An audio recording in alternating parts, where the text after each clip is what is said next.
time, her husband has already died.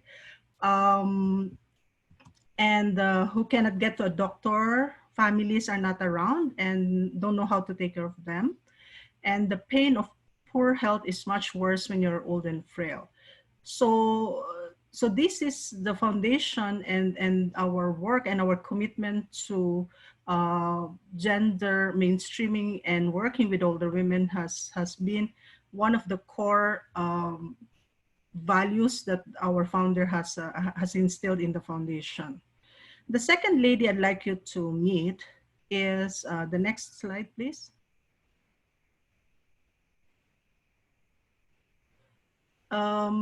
This is my mom, actually. She's 83 this year, and her desire is to live until 120. So she may outlive, she may still be alive and not around, but she has a very strong desire not to die from COVID-19. And I thought that that's a very strong aspiration for her as an older woman herself. Her husband has died almost 30 years ago. So she has been a widow for so many years, live alone on her own, independently. Of course, like many other older women, unlike Madame Sao, well, they're similar in the sense they're both less educated. My mom, but unlike Madame Sao, she didn't manage to have so much wealth in her lifetime. She has always been a homemaker. And when my father, or when her husband has died, he didn't really leave enough wealth for her to kind of start a foundation, but she continues to thrive as an older woman herself and having dreams to be able to, I don't know where she gets the 120, but she may be the first woman to reach 120. But it keeps her going, and it keeps her, she may not have enough wealth, but she is able to dream and continue to aspire for something to do for herself. So one thing very clear with her is she doesn't want to die from COVID-19. So she's very thankful she had a chance to get some assistance from the government recently, which she was happy to share with me. And I think these two women really talks about a similar kind of profile. And a lot of our older women, that generation, has very little education, may not have worked all their lives. Therefore, the amount of wealth that they will be able to have to be able to live independently may not be there. And therefore, so for Madame Sao, she has managed to accumulate. So she was giving back to society. For my mom, she is giving back in different ways. She's taking care of her grandkids, but we are stepping in for her children, for her to remain independent, for her to have a good life, and for her to continue to aspire and work towards 120 years old. So I think that's the essence. And I think this conference, in a way, is, I don't know if the COVID-19 was really a kind of a fluke, in the sense that it's giving us, is giving her something to fight against her desire and make it stronger. And I hope other older women in the Philippines would have the strong desire as well as her to continue to thrive and to live and to contribute to society. So welcome to this web conference. I must thank the co-organizers, COSE, our country partner, for the Pro Older Women Project, and of course, welcoming the very strong support of UN Women and WeEmpowerAsia to this partnership. And I hope we have a very good discussion. I certainly look forward to all the presentations and sharing, because I would like to learn so much more about older women in the Philippines. So thank you very much. Yan, thank you Ma'am Susana, no, for that very wonderful message. And sa lahat po ng ating mga nakatatandang kababaihan, let's all aspire po to live longer, live meaningfully po, and not to die from COVID-19. Yan. Thank you po. And now po, to give us a special message and to explain a bit, konti po, how and why UN Women WeEmpowerAsia collaborate with COSE and of course the Pro Older Women Project for this event. Let's hear it directly from the Program Manager of the UN Women WeEmpowerAsia Philippines, Ms. Maria Rosalind G. Messina. Good afternoon, ma'am. Kompletong-kompleto talaga, Roch. Yes. Maraming salamat po sa ating lahat and welcome everyone It is a pleasure and really a great opportunity for UN Women, especially the We Empower Asia program, to be co-hosting this very important topic at the moment. When the team from COSE and ILC reached out telling me about their advocacy on older women and financial insecurity, that already was the case made very strongly, because we know for a fact that a lot of women at the moment, this whatever their age is, are experiencing economic financial insecurity, and we want to have every possible opportunity to discuss why this is so, how this can be addressed, and how UN Women through the We Empower Asia as a program could support, facilitate, and help in this discussion, whether that may be linked to policy advocacy, programming, or even just co-hosting and coordinating similarly set up discussions now and into the future. We are very happy to be part of that and happy to continuously support in this endeavor. COVID-19, again, is the context of the discussion at the moment, because I feel it surfaced a lot of the different insecurities and vulnerabilities of older women, especially at this point when I know for a fact so many older women are able to still contribute, able to support in different ways they can, but they have been locked out or excluded in all of the possible opportunities they could extend their expertise and support that they could do. And we want to make sure these instances and these situations are heard, but also amplify the current situation of older women at the communities who are being refused access to different social protection and different government support services that is supposed to be reaching them and making them as priority. This is really part of a discussion series that UN Women We Empower Asia is hosting, linked to financial and economic empowerment. And we really see the strong focus to really highlight specific sectors and groups, issues and concerns, and older women as a group and as a sector is something we are very happy to support and happy to have a continuous and ongoing discussion moving forward. I think that's it. I don't want to prolong any more message because I really would want to hear from our very esteemed panel members about their stories, about their experiences, and also what they're doing on the ground and how we can bring this forward together. Thank you very much and welcome everyone. Thank you, Ma'am Lende. No? Kami po sa COSE, masaya po at na-appreciate po namin yung inyo pong tulong para po sa event na to. At sana po sa mas marami pang mga activities, events sa mga susunod po na buwan at mga taon para po sa COSE. At ngayon naman po, alamin naman po natin ang mga programa at serbisyo po para sa mga nakatatandang kababaihan ng Philippine Commission on Women na ibabahagi sa atin ni Attorney Christine Rosary E. Yuzon Chavez. Attorney Christine Chavez is a mother, a lawyer, a business professional, and a women's rights advocate.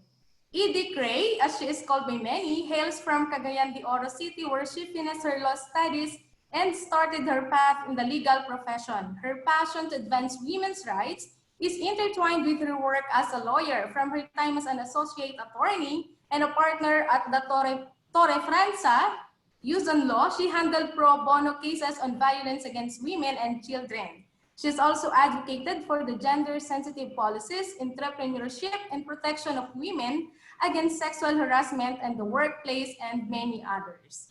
Pakinggan po natin ang mensahe ni Attorney Cray Chavez, ang Executive Director po ng Philippine Commission on Women. Good afternoon, Attorney Chavez. Good afternoon. Thank you, Rochelle. Good afternoon po sa inyong lahat. On behalf of PCW, I would like to thank the organizers for inviting us to participate in this forum. It is truly an honor to be with fellow advocates of gender equality and empowerment. We are very pleased to learn that this forum aims to surface the issues and concerns of older women and come up with concrete recommendations on how to address these issues. This would significantly aid in advocating policies for our women elderly. COSE advocates for the inclusion of elder persons in all levels of government work, a cause which PCW supports as it echoes our very own advocacy for the recognition, protection, fulfillment, and promotion of the rights of all Filipino women, including the elderly. Currently, there are existing laws intended to promote the welfare of the elderly. To name a few is our RA 9994. This provides for a monthly stipend for our indigent senior citizens. We have RA 10645, which provides for the mandatory PhilHealth coverage of all senior citizens. There is also RA 11223, or the Universal Health Care Act, which provides for the immediate eligibility of all senior citizens to health benefit packages under the National Health Insurance Program. We have RA 11350, signed by President Duterte in 2019, creating the National Commission of Senior Citizens to ensure that the rights and welfare of senior citizens in the Philippines are protected. We also have RA 9710, or the Magna Carta of Women, which provides measures for the protection of elderly women, such as their right to health care beyond their childbearing years, the institutionalization of special protective and support mechanisms for the protection of women senior citizens from abuse, abandonment, domestic violence, sexual abuse, exploitation, and discrimination, and their continuous access to support services with a mandate to the LGUs to ensure that specific needs of women senior citizens are identified and addressed. Despite the rights guaranteed and the protections in place, much still needs to be done to ensure that these rights are translated into gender-responsive and age-appropriate programs that would effectively cater to the specific needs of older women, promote their welfare, grant additional benefits and privileges, and maximize their contribution to nation building. The aging population is a worldwide phenomenon. In the Philippines, older population is the fastest growing population compared with other age groups.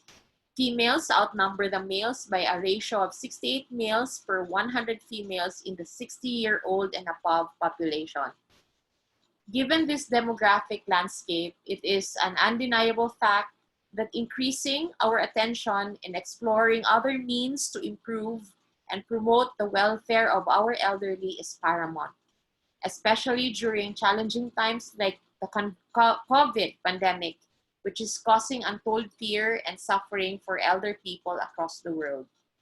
As we progressively move towards a society where no one should be left behind, revisiting our laws and making them more responsive to the needs of our elders will surely give them the opportunity to participate, have their voices heard in decision-making, and contribute their skills in improving the condition of our country. For this reason, PCW, as the primary policy-making and coordinating body on women and gender equality, highly supports this endeavor as the discussions here will serve as valuable inputs for policy formation, especially policies concerning older women. So again, the Commission thanks and congratulates the organizers, especially COSE, for taking the lead and providing a venue for discussion on the gender equality issues of elder women. Rest assured that the Commission is here to support and look into other ways that may help in our common goal in advancing the rights of our elderly. Maraming salamat po. Okay, maraming salamat Attorney Kristen Chavez. And sana kami po sa COSE looking forward na makatrabaho po namin kayo sa pagsusulong po ng mga programa at aktibidad upang higit na marinig ang boses ng mga kababaihan, ng mga nakatatandang kababaihan, at makilala po ang kakayahan at kaalaman po ng ating mga nakatatanda. Salamat po. Ngayon upang bigyan naman po tayo ng short background tungkol po sa sitwasyon ng mga nakatatandang kababaihan sa Pilipinas, pakinggan po natin si Ms. Emily N. Berdico, ang Executive Director ng Coalition of Services of the Elderly.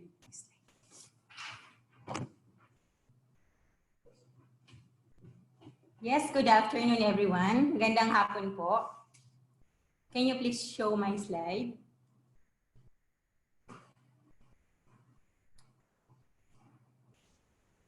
Yes po. So, I will start my presentation with a brief introduction of our organization. So, the Coalition of Services of the Elderly, first slide, next slide please. The Coalition of Services of the Elderly is a non-government organization working with older persons in the Philippines since 1989. So 30 years na po kami through the formation and strengthening of older persons organizations, partnership building, kasi naniniwala po kami na kung mag-isa lang ang COSE, di namin kakayanin. Kaya nandiyan po tayo, no? Then, and also po through advocacy. So, two of the notable policies COSE and our partner older persons organizations successfully lobbied are the social pension for indigent senior citizen, which is the amount is very minimal. It's only 500 pesos a month or 3,000 per every 6 months. And also the mandatory PhilHealth coverage for all senior citizens. I would like also to mention that this webinar is part of our Pro Older Women project or promoting financial security of older women in Southeast Asia. This project is supported by South Foundation, as mentioned by Ms. Susana, and also by HelpAge International. Next slide, please. So I will briefly discuss with you the situation of older women in the Philippines amidst COVID-19. So as of May 27, 2020, 21.2% of the 15,429 confirmed cases of COVID-19 are 60 years old and above. And 9.8% are older women. Next slide, please. And of the 904 recorded deaths, 69.1% are older persons, or 27.8% are older women. The UN Population Prospects 2019 says that in 2019, women comprise 55% of those aged 65 years or over, or women outlive men, as mentioned by Attorney Chavez.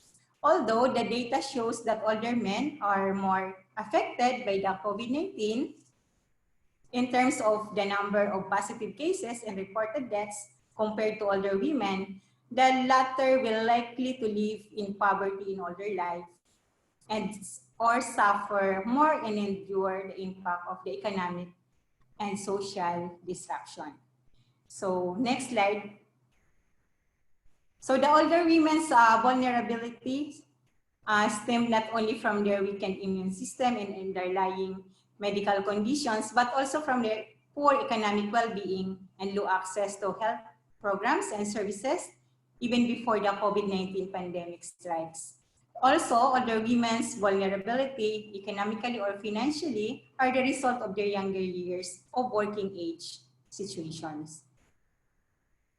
Result of the longitudinal study of aging and health in the Philippines shows that 1 in 5 older persons have an unmet need for medical care because of financial reasons. So this is before COVID-19 data. So with the current crisis where older persons' economic activities, mostly informal, are informal works, they are disrupted.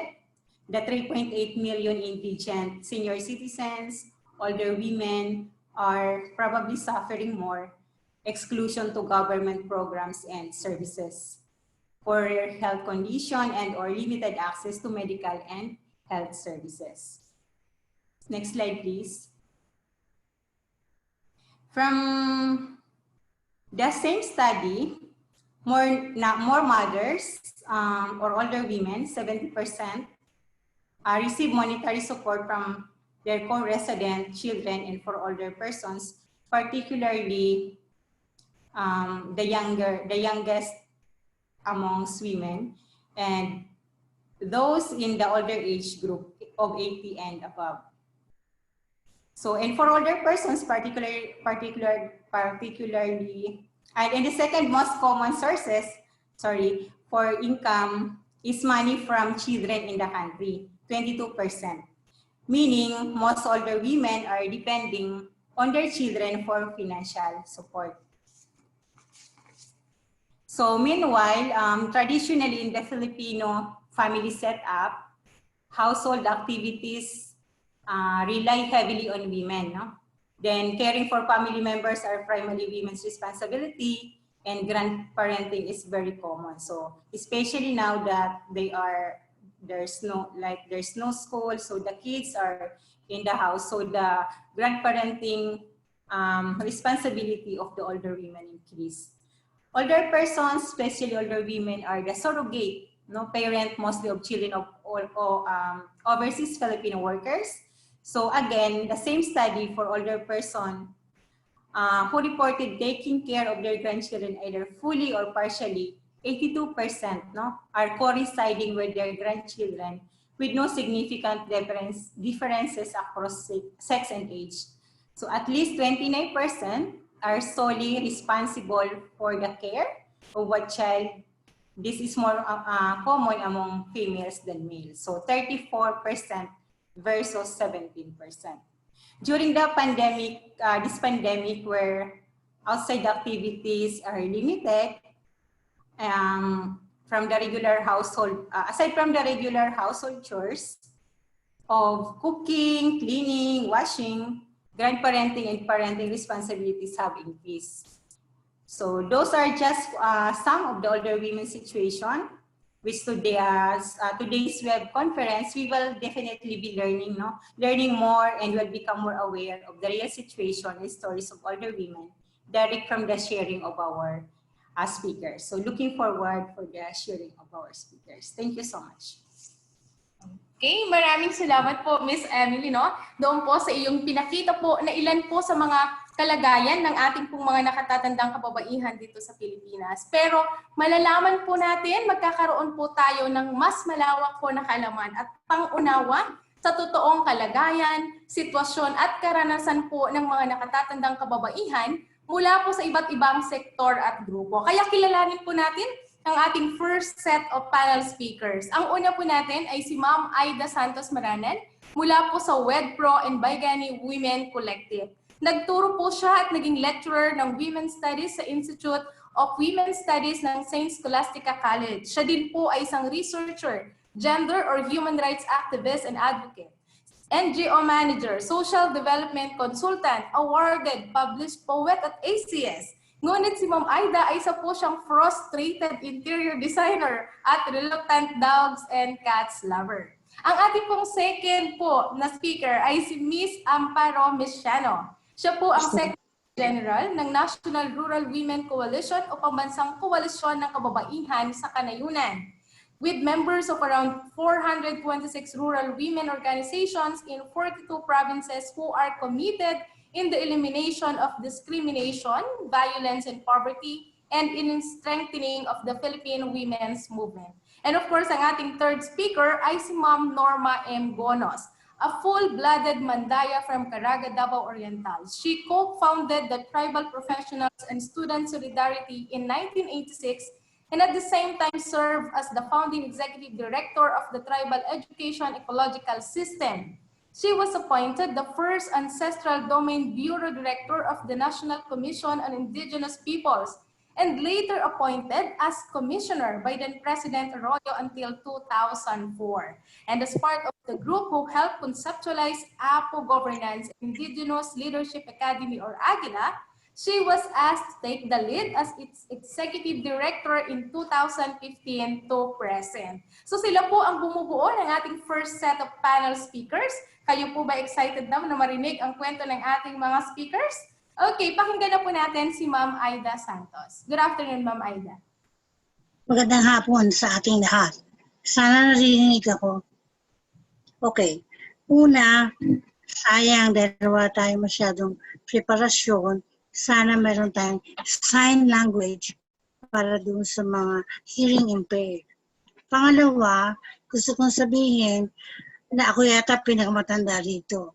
Bukod sa pagiging senior, ako ay PWD mula noong 2017. So, ang gusto ko i-present, sinulat ko sa Ingles, pero pipilitin ko na magtagalog din para mas marami akong makausap ng mga kababayan, lalo na mga senior. Ang ating tema ay highlighting vulnerabilities and insecurities in COVID times. Unang-una, I would like to rephrase the theme for my particular sharing. I would rather call it older women in times of disaster and epidemic or pandemic, their roles and highlighting their reshaped realities. I have worked closely on the ground for many years, especially with marginalized and discriminated populations of women. First in WedPro, when I was active as executive director, women in prostitution and post-prostitution in the cities of Angeles no longer. Second, I've also worked with communities on the ground disasters during the phenomenon, Yolanda or Haiyan, in two provinces, Leyte and Antique. And lastly, currently I am involved with Baigani Collective, a group of women who have come together to assist communities of extrajudicial killing victims, particularly women and children, survivors of the AJK. Something that I must say are still unabated but overshadowed by the pandemic COVID. I have chosen these three events to illustrate the realities of elderly women and how their vulnerabilities have turned to become opportunities, and ironically, their own re-emerging or re-emergence as key players in all arena of life. We have often the notion that men are the most active, and in our traditional culture, the padre de familia, the frontliners during emergencies, disaster, human and nature-made. AJK is to me an emergency and political disaster within the context of social justice and governance, and now in the context of COVID. So you can imagine the layering of discrimination and vulnerability, and at the same time, the possibility of opportunities for older women to participate more fully in our society. In prostitution, to be 25 years old is considered old. Here, the notion of the elderly is redefined not necessarily by chronological age, but by the circumstances of their economic stature. Age, as the cliche goes, is just beyond or just a number. For elderly women in prostitution, prostitution is immediately replaced by destitution. In the fake glamour phase of prostitution, the stigma, especially in the post-era, is a layering of discrimination, socially, politically, and economically. When the bases left in 1992, and the Philippine government was so ill-prepared to address the plight of thousands of women and children in prostitution, if I recall correctly, in the two baselines, Angeles Olongapo, we were counting 18 and above, around 55,000 women in prostitution then. The base labor is a different story altogether because they immediately became absorbed in American bases abroad. Hundreds of the women we worked with found themselves in a disaster situation an emergency, living at the rough edges of the military-based economy. No youthful charm to sell, biggest buyers gone, Amerasian children abandoned, quite literally in piers and ports. Minimal economic skills due to lack of education, economic training, and poverty. Then, there was no balik probinsya of such stature banded around in this time of COVID. Going back to the provinces for the women is going back to poverty that drove them away to cities in the first place. Some of them have become my friends, and some have set up their NGOs and groups. But in the real world of funding politics, why on earth would donors and governments spend their precious currencies on women, whom in our language are called latak ng lipunan, babaeng mababad ang lipad, pokpok? Our own government even denies their existence. In times of COVID, there is a resurrected old phenomenon that is sex trafficking, highlighted by parents selling their children for food, rental money, and perhaps including drug money. Pandemic exacerbates not only health issues, including mental health concerns, much more dramatically. In some ironic way, putting parents, and especially female parents, the ilaw ng tahanan, the expected nurturers, in a very negative light. The other day, a single woman, mother with 7 children, this was in the news, was arrested. She had put out her children to cybersex trade.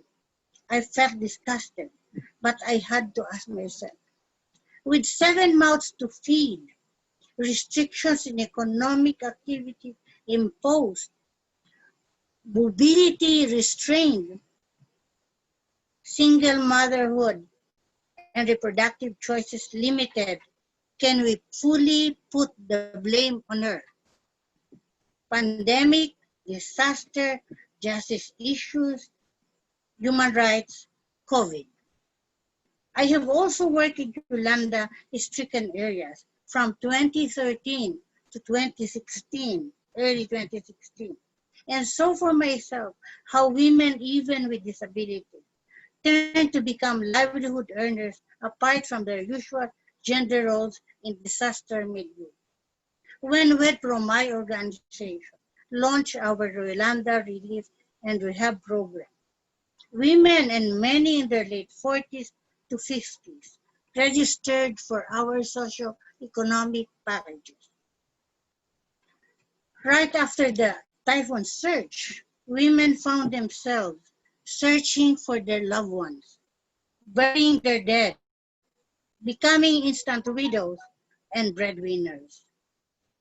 In an airplane community in Antique, where the menfolk migrate to become sacadas in nearby towns and provinces, elderly women took on the roles of primary breadwinners, while younger women continued their roles as mothers. The older women as well continued their role as grandparents in the traditional way we know, where they planted and harvested crops and sold this in the market in the absence of the menfolk. Layering roles of older women in disaster context without much support is like a pandemic. In many instances, women became responsible for families beyond their own. They quickly learned new skills, and fashion old ones to fit a disaster reality. We learned fast in Agida, in Antique, where seaweed planting is a main source of income, pre-Yolanda. Women were the main seaweed farmers. Men helped, of course. But when we came to the distant sea community, women were the ones who taught us the process of seaweed farming. The men ably assisted the women. Further on in the program, the women seaweed farmers advocated that they sell direct to buyers in Cebu and not go to the middlemen or agents so that they could earn more. Such an assertion necessitated not merely economic assistance, but also, as well, socio-political intervention. In a fishing village in Antique, elderly women formed a small group to ask for small boats for fishing near the shoreline. The men took care of rebuilding the destroyed homes and other infrastructure and tried to farm in mountainous areas nearby. The men who could afford to rebuild or buy bigger boats fished further away, but these were few. The daily income and bread for the table were coming from the women. There are many other examples I can share, but lack of time is a matter of consideration. Disaster, pandemic, justice issues, governance, human rights. The issue of extrajudicial killing is painfully underscored by the fact that poor communities in densely packed pockets of the entire metropolis and beyond are extremely prone to COVID and its attendant risks, much like a disaster. The intersectionality of elderly, women, disaster, pandemic, and socioeconomic issues are played out so clearly here. A Pagani collective sister wrote that with increased number of widows, families in our circle by Gandhi circle, and with the other partners we have, livelihood has become a much more urgent. What now with the pandemic and the new anticipated, quote-unquote, new normal? Baigani with its community continues a grim reality, unabated and silent. What to do with our elderly in the time of COVID? There is a seniors group in Facebook with thousands of members. There is a letter addressed to authorities to consider seriously the seniors' plight, from economic empowerment to political participation to social justice. COVID milieu is here to stay, and the challenges are myriad and complex beyond the ECQ and the other issues that they've imposed on us. Are elderly women a burden to society, or are they emerging as a new socioeconomic force in COVID times and beyond? Protection or isolation? We have started to discuss this. My colleagues will certainly expand on this current issue. Maraming salamat po. Okay, marami pong salamat Ma'am Aida po sa pagbabahagi po ng iyong mga personal na karanasan at obserbasyon mula po sa pakikipagtrabaho sa grupo ng mga kababaihan sa iba't ibang areas po ng ating bansa. Mula po kay Ma'am Aida, dumako naman po tayo sa ating second speaker, si Ma'am Amparo Mesiano. Good afternoon, Ma'am.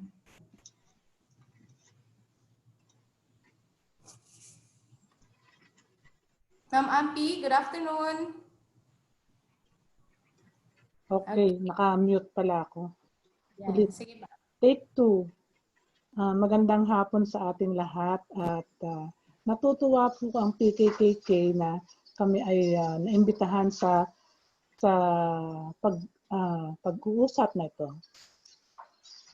Next po. Ang PKKK po, next. Ang PKKK po, katulad ng nasabi na kanina, kaya lang nasobrahan ng bilang ng organisasyon, 326 lang naman, at saka 32 provinces lang. Ay 16 years na rin. Kaya yung mga kasapian po namin, sa totoo lang po, nasa senior years na niya, mga senior citizens. Kaya kami po ay talagang nagsumikap na magbuo ng youth, dahil alam namin na aming mga kasapian ay talagang nasa senior times na. Itong ibabahagi ko po ay mga mula mismo sa mga kasapian namin na senior at gusto ko po talagang iparating dito sa inyo yung kanilang mga saloobin. Alam naman po natin na bago ang COVID ay ang sitwasyon ng mga kababaihan sa kanayunan ay talagang marginalized. Yung issue ng invisibility, hindi nakikilala, hindi nakikita sa datos ay naandun. Naandyan din po yung issue ng sa access sa lupa. Yung laban sa lupa ay ikinatanda na ng mga magsasaka. At ikinamatay na nga po. Ganyan po yung sitwasyon ng mga kababaihan sa kanayunan. So, ano yung sitwasyon nila? Batay po ito sa aking mga panayam sa mga miyembro namin sa Bulacan, Bataan, sa Marabot at sa Basay ng Samar at saka Pampanga at saka sa Quezon. Next po. Ito po ay sabi nila nakakapunta pa sila sa bukid, nakakapagtanim pa sa kanilang bakuran, nakakatulong pa para kumita ng pera para sa pamilya. Malayang nakakapunta kung saan-saan nila gusto. Nakaka-attend pa daw sila sa mga activities sa asosasyon, sa barangay, o yung mga self-help groups at nakakagalaw ng malaya sa paligid nila. Kaya masayahin, sa totoo lang, kahit sa kabila ng kanilang sitwasyon ay masayahin pa rin sila kahit may kakapusan. Next po. May nagsabi rin po na hindi naman naibigay yung mga pangakong dagdag na 1,000 na pension. Sabi rin daw sa kanila, magbibigay daw ng advance release ng pension bago lockdown, pero hindi naman din nagbigay, sabi yan ng taga Bulacan. Sabi rin ng taga Bataan, nakakaalis sila, nakakapasyal, nakakapamalengke, nakakapagtrabaho, nakakilos sa organisasyon na walang inaalala. Wala naman po yan sa taga Bataan. Next po. May nagsabi po na leader ng Patamaba, bago ang lockdown, hindi naman lahat ng senior ay may natatanggap na pensyon. At sa mga may natatanggap naman ay hindi rin ito sapat para sa kanyang personal na pangangailangan. Kaya nga, kahit may edad na ay napipilitan pa rin magtrabaho, lalo na yung nasa informal na sektor. Naglalabada, namamasukan, nagtitinda, nananahi, nagluluto ng pagkain para ibenta at ilako para pandagdag sa pamilya. Next po. Sabi naman po ng taga Pampanga, sa mga senior na nagpe-pension, last year pa nahinto ang pension nila. Iilan lang din ang nakaka-receive ng pension. At hindi lahat ay nakakasama. Parang may namimili. Parang pinipili kung sino makakatanggap ng pension. Next po. Ngayong lockdown, ay ang sabi po ng mga taga-Marabot, Samar, nalulungkot talaga sila at hindi makapaghanap buhay. Paano na daw yung kanilang maintenance na gamot? Wala silang pambili ng at yung pension na para sa kanila ay hindi naman naibigay ng DSWD. At ang tingin nila, hindi sila handa financially dahil wala silang pinagkakakitaan at ubos na rin po yung mga savings nila. Kasi ito pong mga grupo ng kababaihang ito ay naggagawa ng mga savings ba, nag-iipon-ipon, 10 piso, 10 piso, yan. At ubos na po yun. Hindi sila nakakatanggap din ng ayuda galing sa LGU kagaya ng SAP. Wala na rin silang pambili ng pagkain sa pang-araw-araw. Next po. Sabi po ng sa Basay, malaki daw ang impact ng COVID-19 para sa mga matatanda. Sa ngayon, may nakausap po siya na miyembro ng self-help group dun sa Basay at umiiyak dahil pinagbabawalan na silang lumabas. Paano na daw? Yung mga pinagkakaabalahan nila na pwede silang kumita pambili ng kanilang maintenance. Wala na, ni pa paglakad-lakad para makapag-ehersisyo ay wala na din daw. Next. Lalong nagpalala sa kalagayan ng mga matatanda, lalong-lalo na sa pinansyal at pang-araw-araw nilang pangangailangan. Malungkot ang mga matatanda dahil nanghihina na raw sila dahil limitado ang galaw at paglabas. Yan din po ang sabi ng taga-Bataan. Next po. Masigit na naapektuhan ng mga mahirap na mamayan dahil hindi handa ang ating gobyerno sa pagtugon ng issue ito. hindi sapat ang programa at serbisyo para matugunan ang pangangailangan, lalo na sa pagkain, gamot, at yung mga pangangailangan ng mga may edad. Paulit-ulit po kung titignan po natin. Next po.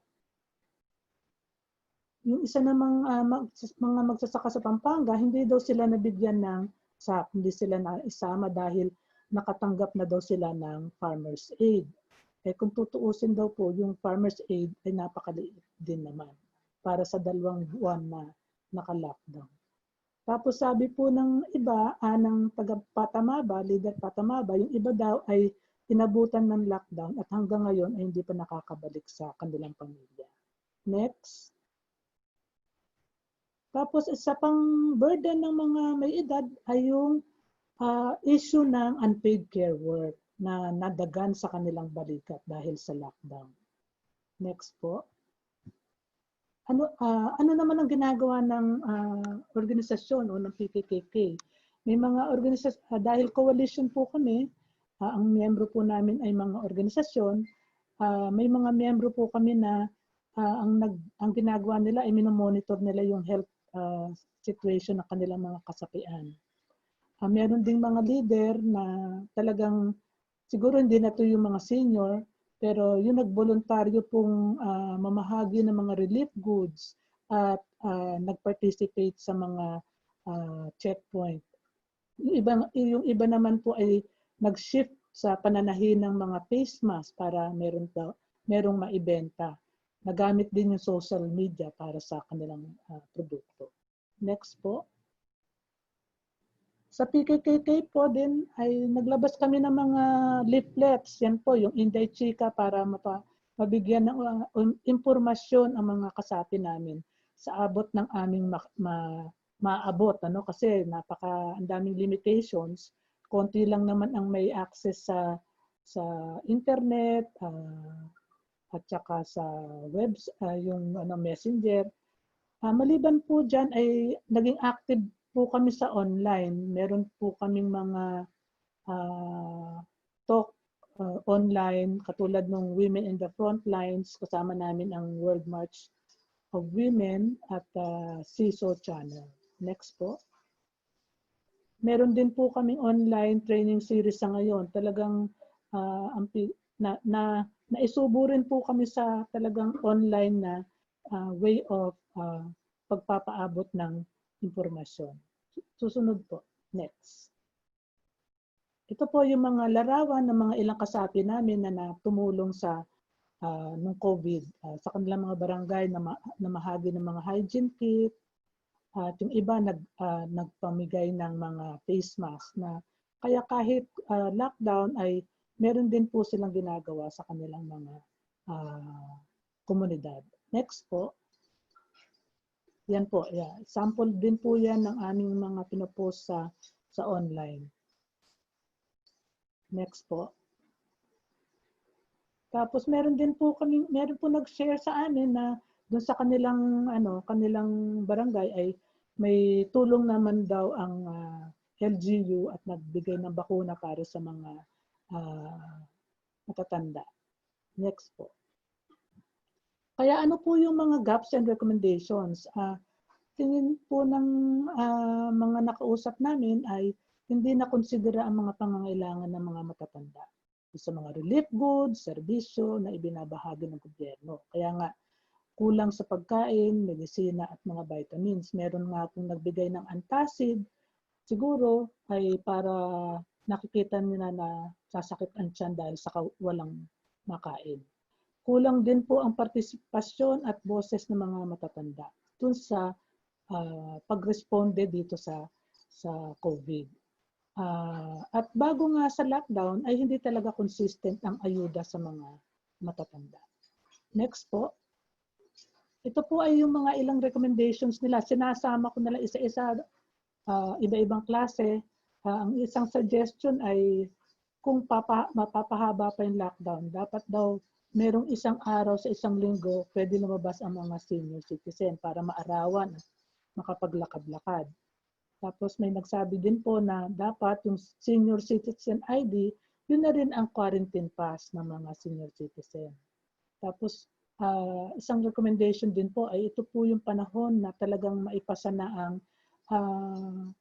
Magna Carta for Workers in the Informal Economy para magkaroon ng social protection ang sektor bunga sa dinaranas nating COVID o yung pandemya.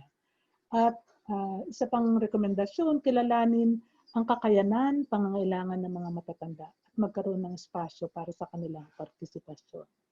Next po. Doon sa Joint Memorandum Circular, dapat pantay sa pag-iimplementa at huwag ng maraming proseso. Ang isa pa ay magkaroon ng mga community market na pangunahing ibebenta lalo ang sa mga rural areas, yung mga produkto ng mga maliliit na magsasaka, mga isda at yung mga manggagawang informal. Maglaan ng livelihood assistance at mga trainings kaugnay ng alternative livelihood. May nagsabi rin po na kung nasa bahay din naman sila naka-lockdown, dapat sana meron silang trabaho dun sa loob ng kumikita pa rin sana sila kahit lockdown. Yung isa pang rekomendasyon, babaan ang edad na mga binibigyan ng pensyon, lalo na yung bagong ipinapatupad ng presidente natin. Yun lang po. Maraming salamat. Okay. Maraming salamat po Ma'am Ampino sa pagbabahagi ng saloobin ng mga kababaihan, lalo na po ng mga nakatatanda, mula po sa mga members po ng PKKK. At lumutang po sa sharing po ni Ma'am Ampi yung kakulangan o exclusion ng mga senior citizens sa mga programa ng ating pamahalaan, lalo na po yung usapin po ng SAP. So, dahil po dyan, tayo naman po ay dumako sa sharing naman po ni Ma'am Norma Gonas. Magandang hapon po, Ma'am Norma.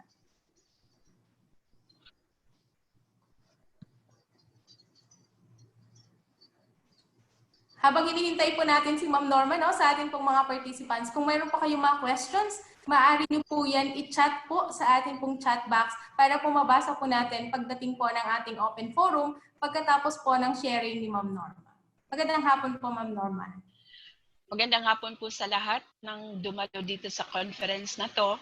To the brave women rights advocates, the men and women behind COSE, Chow Foundation, and UN Women WeEmpowerAsia, my sincerest appreciation for the invite. Pasensya na po, mamimilipit ang dila ko sa Tagalog, so magtatagos po ako, sisikapin ko. I would just like to mention about Aguila, where I come from. This is the organization established to journeying with IP leaders in the environmental belongingness and connectedness with the forest, with the land and nature. So obviously, the issues on IP women, let alone the older women, are not our only focus. So inevitably, I might mention general issues that has direct impact on older IP women. But rest assured, I will try as much as possible to be so specific about the issues regarding COVID. Let me just mention also, if this is the first time to encounter with indigenous peoples, that indigenous doesn't mean indigent. So later on, maybe we can have time to discuss about that, but let me proceed. In trying to make my presentation inclusive, I asked other indigenous peoples organizations. In fact, I think I see the name of, from the presentation of the PKK, a lady from Tiduray, my best friend. I also asked from them to give us insights and perspectives kung ano yung mga naging sitwasyon ng katutubong pamayanan, lalong-lalo na sa elderly, ng mga kababaihan, sa kanila mismong pinagsiservisyohan. So let me briefly bring you to that situation before COVID. In Agusan del Sur, Bai Lucy said that living was already tough before the COVID for an older woman with equally older husband whose only work was being a habal-habal driver. So when senior citizens were asked to stay home, they feel more devastated. Dato Apan of Region 12 can attest that life was already difficult for the communities of the Tagabawa and Bagobo and Manobo indigenous peoples, because at that time they were still preparing to recover from the devastations because of that strong earthquakes in Region 12 when COVID pandemic came, and so it baffled them with much agony. Old IP women population did not have any idea what COVID is all about. There was no IEC materials about COVID that is written in a language and mechanism easily understood by them. The health and medical services for older women in IP communities has already been so elusive to them even before COVID. And so their large population having less or no intervention at all in terms of medical services. Most of their population also served as caretakers of their grandchildren while their married children were out to do labor for a living.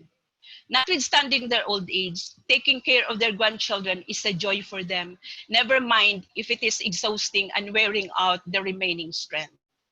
In fact, quarantine was more arduous and tiring than taking care of their grandchildren or planting crops in the farm under the heat of the sun. Now, what was the situation that they were able to cope up during the COVID? While the IATF and WHO asked the entire populace to use alcohol as disinfectant, masks for protection, and soap for hygiene, the old women in IP communities do not have the opportunity to access any of this. Old women also stay with their married children, and they were lumped to the 2 to 3 kilos of rice to feed them in 2 to 3 weeks or even a month. But they never complained, even if the government failed to consider a separate relief packs for the elder women. One IP elder even asked, bakit yung mga katutubo na nakatira na nga sila sa kilo-kilometro sa bawat bahay ng isang katutubo, but they were still asked to do the distancing? Wala namang nakakababa halos, pero bakit kailangan pa sila i-lockdown? Yun din naman yung tanong ng iba. And pero ano po ba yung mga naging intervention ng gobyerno or ng non-government organizations or ng kanila mismong communities na nakikita namin, nakakasalubong at natutulungan? Now, in some IP communities, they conducted relief operations by their own. Those women whose advocacy is caring and preserving culture and nature, like that of the Raghuyan in Malaybalay City and in Songko, Lantapan, all in Bukidnon, had their own relief operations in coordination with NGOs and some with LGUs and the provincial government. Bai Inatlawan from the Raghuyan, Bukidnon believes that COVID was caused by the violation of human beings against the laws of nature. And the earth is pained and has too much to bear for their violations. So in unison with Esther Luna Canoy, for instance, the director of KIN and board member of Aguila, agrees with her that the pandemic stems from the abuses of human being against nature and man's failure to care for magbabayas creations. So both women believe that there is the disarray in the sacred balance between man and nature, so that a ritual to ask for forgiveness to mend that disarray and restore the balance is necessary. Thus, while non-IP communities rely on the face masks, soaps, Western technology, and science in coping against the catastrophe brought by COVID-19, the women elders turn to ritual to ask for forgiveness from magbabaya to restore harmony of man and nature. So hindi lang po yung teknolohiya yung that we rely on, it's also about our traditional culture in making it peace with environment. So ano po yung mga naging gaps and recommendations ng mga taong nagbigay ng recommendations dito sa ginagawa kong presentation? Wala pa ring IEC on COVID na gamit ang kanilang salita so that they will be able to really understand what this COVID thing is all about. So there is a need to develop language-appropriate learning materials on COVID-19 or kahit po yung mga ordinaryong sakit sa lungs na kailangan maintindihan dahil ito po yung mga nararamdaman ng mga elderly doon sa IP communities. And sana yung NGOs can help the government on this end. And the government recognizes sana what the NGOs can do on this end. Number two, craft a mechanism and develop a program specific to old IP women for their social activities and well-being. And while there is still a dire need to institutionalize medical and health services for old women, there is an equal need also to recognize and help strengthen the role of IPs to also develop and use their own indigenous knowledge systems and practices on health. Government should also recognize the role in support and participation of non-government institutions with social services on health, and to develop, create, and provide a venue for the old IP women to socialize, share their woes, experience, and visions for their family and community as they reach the edge and embrace their journey back to the giver of life. Isang matandang babae, isang Tiduray, nagtanong din, ito labas na ng pagiging elderly pero kasama sa impact ng naging buhay nila. Kailan ba matatapos ang intrusion sa ancestral domains? Because it has greatly affected yung economic activities ng mga katutubo. At kailan po ba talaga makakancel yung IFMA na sa loob ng ancestral domain na naghahari lamang yung mga taong matagal nang nagyaman sa kanilang ancestral domain? So, doon din sa health and development of their technology, si Bai Angelina, isang mansaka at taga SILDAP po, isang organization ng mga katutubo sa Davao del Norte and Compostela.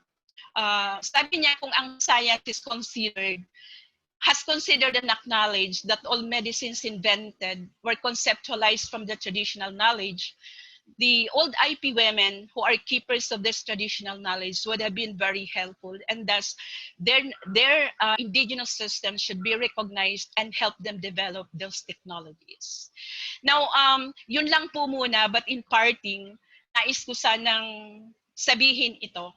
Kung ang situation during COVID was already tough for older women who are non-indigenous, who are living in luxuries and abundance of a sheltered life, can we imagine how doubly difficult has it been for older women in the indigenous communities whose life is already hard and extremely indescribable prior to COVID? If non-IP women with high income and have families so wealthy, healthy, and enough to take care of them, or have the opportunity to enjoy social activities and opportunities, I do not know how I can describe even a word kung gaano ka mas mahirap, how harder it would be if not given attention that COVID has changed the world's new norms. Salamat.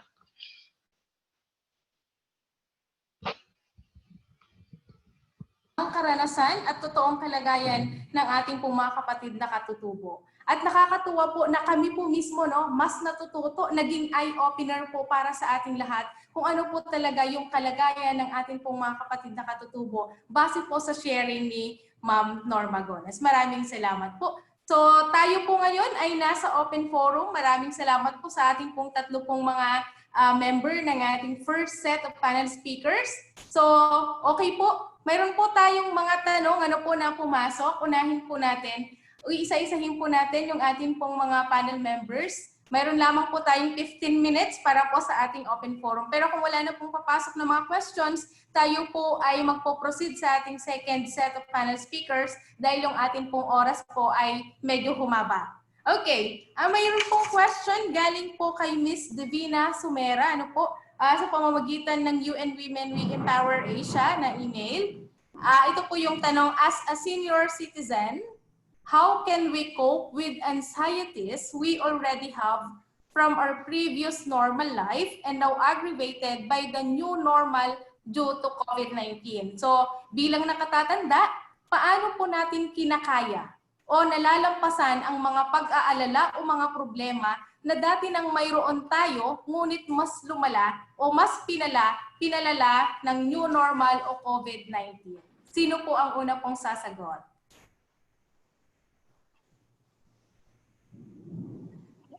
Pwedeng ako siguro? Okay, Ma'am Ampi po. Hindi kasi nung isang Tuesday nagkaroon nga kami ng online training. At yung aming resource person, si Dr. Nori Valderrama, ay nagbigay ng mga ilang tips kung paano nga umangkop o mag-cope dito sa panahon ngayon dahil maraming ang anxieties o pag-aalala dahil nakakulong ang mga tao sa loob ng kanilang tahanan at hindi makalabas, hindi alam po ano nangyayari. Ang mga impormasyon na ibinibigay ay hindi naman tama at hindi nakakatulong. Kaya ang isa sa sinabi niya ay, actually ano yun parang acronym ng self-C. Yung S is, nakalimutan ko na, pero ang gusto kong i-highlight pa rin ay in spite of yung pagiging naka-lockdown, kailangan pa rin natin ng pagko-connect or yung connectivity. Ibig sabihin, kailangan nating umugnay pa rin sa ating mga kaibigan, kamag-anak, para meron tayong nakakausap. Siguro mahirap yun sa, iba-iba kasi rin ang sitwasyon. Halimbawa sa probinsya, parang may mas nakakalabas ka ng konti, pwede kang mga musta, siyempre physical distancing. Yun dapat ay patuloy na rin natin gagawin. Siguro kung may access ka naman sa internet, di pwedeng makipag-usap sa iba.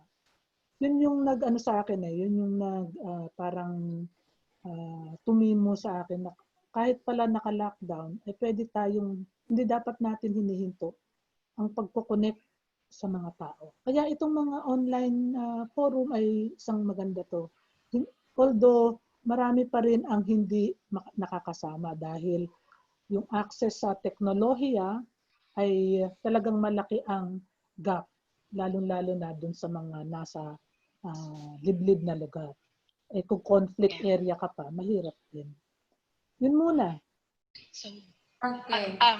ako naman, doon sa pangatlong recommendation ko, yung sana yung gobyerno and the non-government organizations na merong concern tungkol dyan, ay makapag-develop, create, and provide a venue where yung mga, lalo na sa katutubo din, kasi maganda yung sinabi ni ma'am, kaya lang, hindi nga namin kilala ang computer salamat na lang sa Diyos sa iilan sa amin. Pero kung yung older women sa aming community, hindi naman yun marunong ng computer. So while I appreciate yung online, meron pa rin kahit yung distancing na sinabi, basta may paraan na kung saan. Kasi yung buhay ng katutubo, hindi yan nabubuhay ng walang connectedness with each other. So isa talagang connectedness with the environment, connectedness with people, connectedness with animals. Ang hirap niyan kapag yan ang nawala.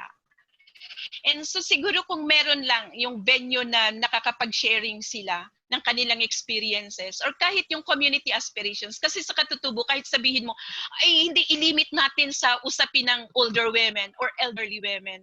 Lalabas at lalabas yung community aspirations. So siguro yun ang mga sharing, makakatulong sa kanila mawala yung whatever form of anxieties and expressions. Yun lang po. Okay, salamat Ma'am Norma. Ma'am Aida, mayroon ka pong idadagdag? Yung tanong, ano magagawa? Well, mayroon ng very concrete, although limited. Mayroon na nga grupo ng mga seniors online. Pero tulad ng mga sinabi ng mga kasama dito, hindi naman lahat nag-online. So yun yung challenge.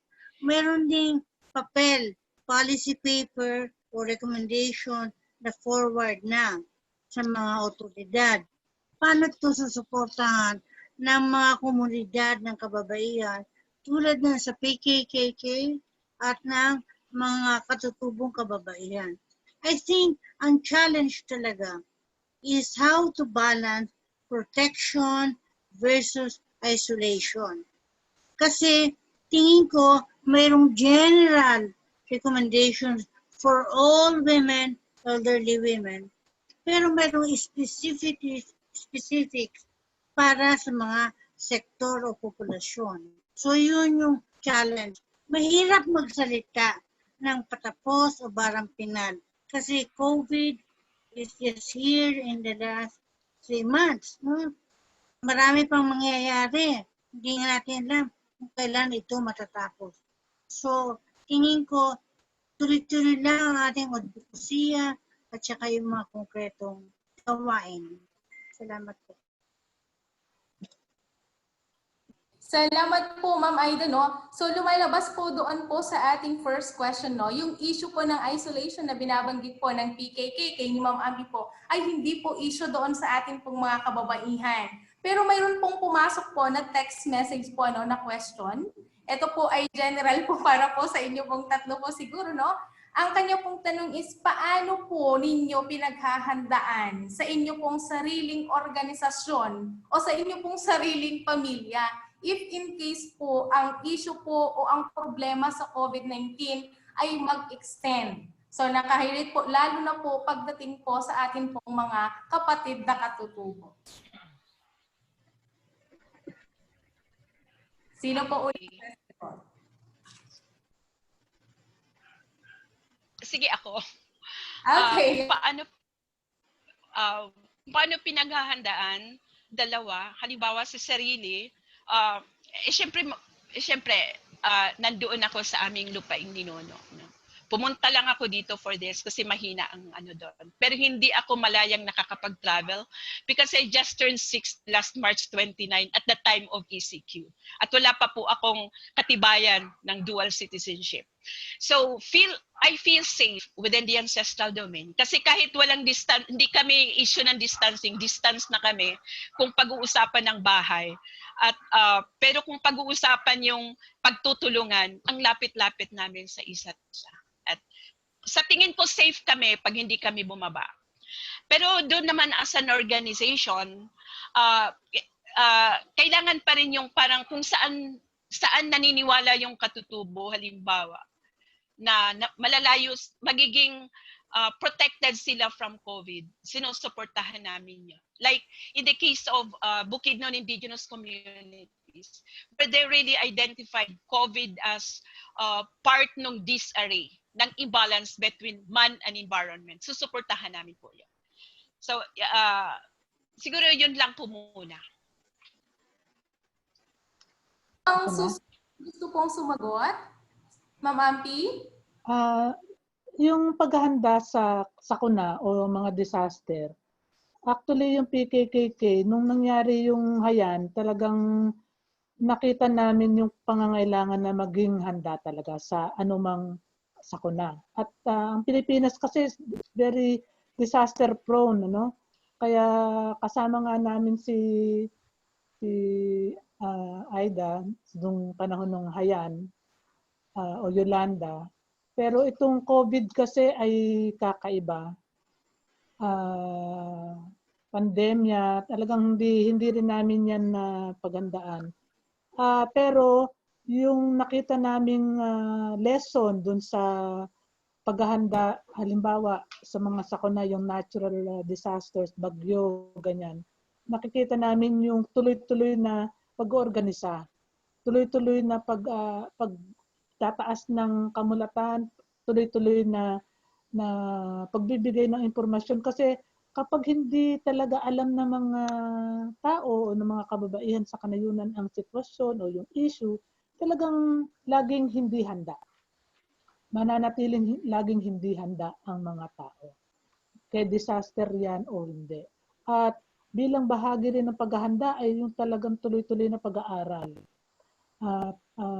Itong COVID-19 ay ibang sitwasyon to, pero naniniwala din kami dun sa sinabi ni Norma na talagang itong pagkasira ng ating kalikasan ay talagang kailangan talaga itong i-address bilang paghahanda sa ating sa pandemic. Kasi mukhang ito ay magiging bahagi na ng ating future Kaya dapat matuto tayo dito. Hindi pwedeng business as usual. Talagang totally baguhin ang ating perspective. Pananaw. Yun lang muna. Maraming Salamat po, Ma'am Ampi, no? Si Ma'am Aida, mayroon pong gustong idagdag sa katanungan na yon?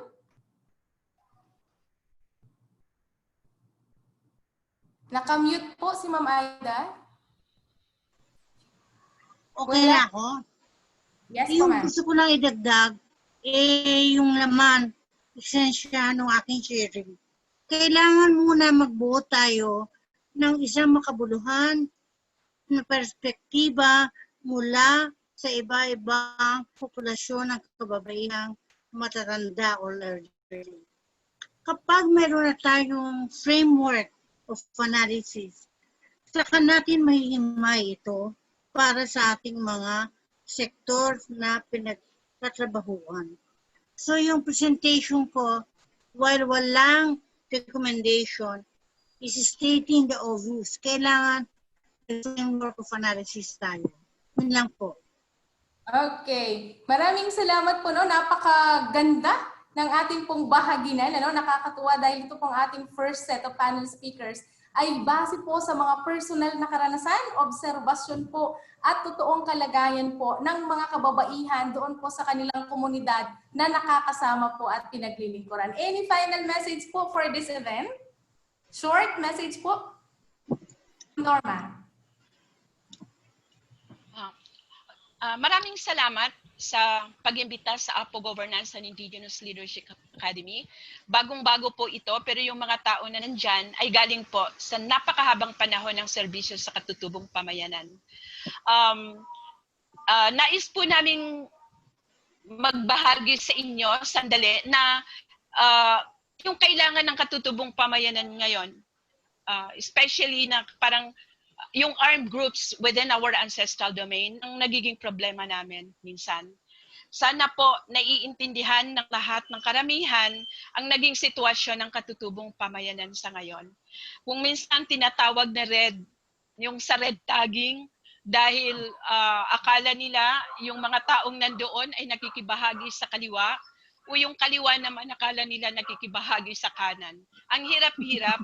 And sana rin yung matulungan kami, yung government, na tumulong kayong maglabi, na nandyan yung Indigenous Peoples' Rights Act, yung rights towards ancestral domains, pero nananatili pong napakalaki ng ancestral domain, pero nananatili po kaming we're always lagging behind in terms of kabuhayan, pamumuhay, at yung discrimination po sa aming kultura, at yung sana pagkilala sa indigenous knowledge ng mga katutubo. Yun lang siguro, at maraming salamat.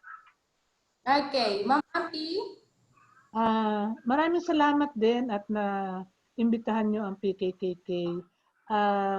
Kami ay bagamat ang miyembro namin ay mga matatanda na rin, hindi pa masyado namin talagang nabubuo kung ano talaga yung mga, kaya nga ang presentation ko kanina ay galing mismo sa kanila. Siguro ay ang lagi ko naman sinasabi ay kailangan talagang patuloy tayo nag-oorganisa, nagpapalakas ng ating hanay, at yung ating pag-uugnay-ugnay sa iba pang mga grupo para mas lalong lalakas ang ating kilusan, kahit anumang sektor ito. Maraming salamat. Salamat po. Yes, Ma'am Aida. Well, marami nang nasabi. Mahaba na oras. Maraming salamat. Sana mayroon pang ibang pagkakataon. Salamat sa lahat. Okay. Maraming salamat po sa ating first set of panel speakers. Ulitin po natin kay Ma'am Aida, kay Ma'am Norma, at kay Ma'am Ampi. Ngayon po, dumako naman po tayo sa ating second set of panel speakers. Kilalanin po natin sila. Ang ating fourth speaker ay si Sir Abner Manlapas. Abner Manlapas has been involved in the field of disability since 1991.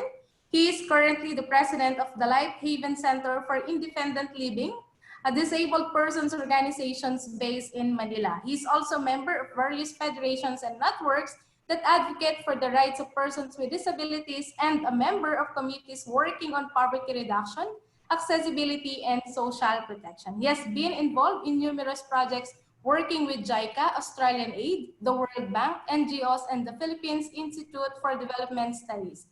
providing disability inclusion trainings, advisory services on surveys involving persons with disabilities, and reviewing topical legislative documents. Ang ating pong panglimang speaker, Ms. Himaya D. Montenegro. Sa edad na 11, si Ms. Maya ay naging child domestic worker. Siya ay patuloy na namasukan bilang kasambahay habang siya ay nag-aaral sa gabi hanggang sa siya ay makatapos ng pag-aaral at pumasa sa LET o licensure exam for teachers. At habang siya ay kasambahay, siya din ay nagtrabaho sa LEARN bilang daycare center at kalaunan ay naging organisador at miyembro po ng binubuong grupo ng kasambahay na ngayon po ay tinatawag na United. Siya ay representative ng Sentro at Technical Working Group on Domestic Work at kasalukuyang si Ms. Maya po ay Deputy Secretary General ng United IDWF o International Domestic Workers Federation.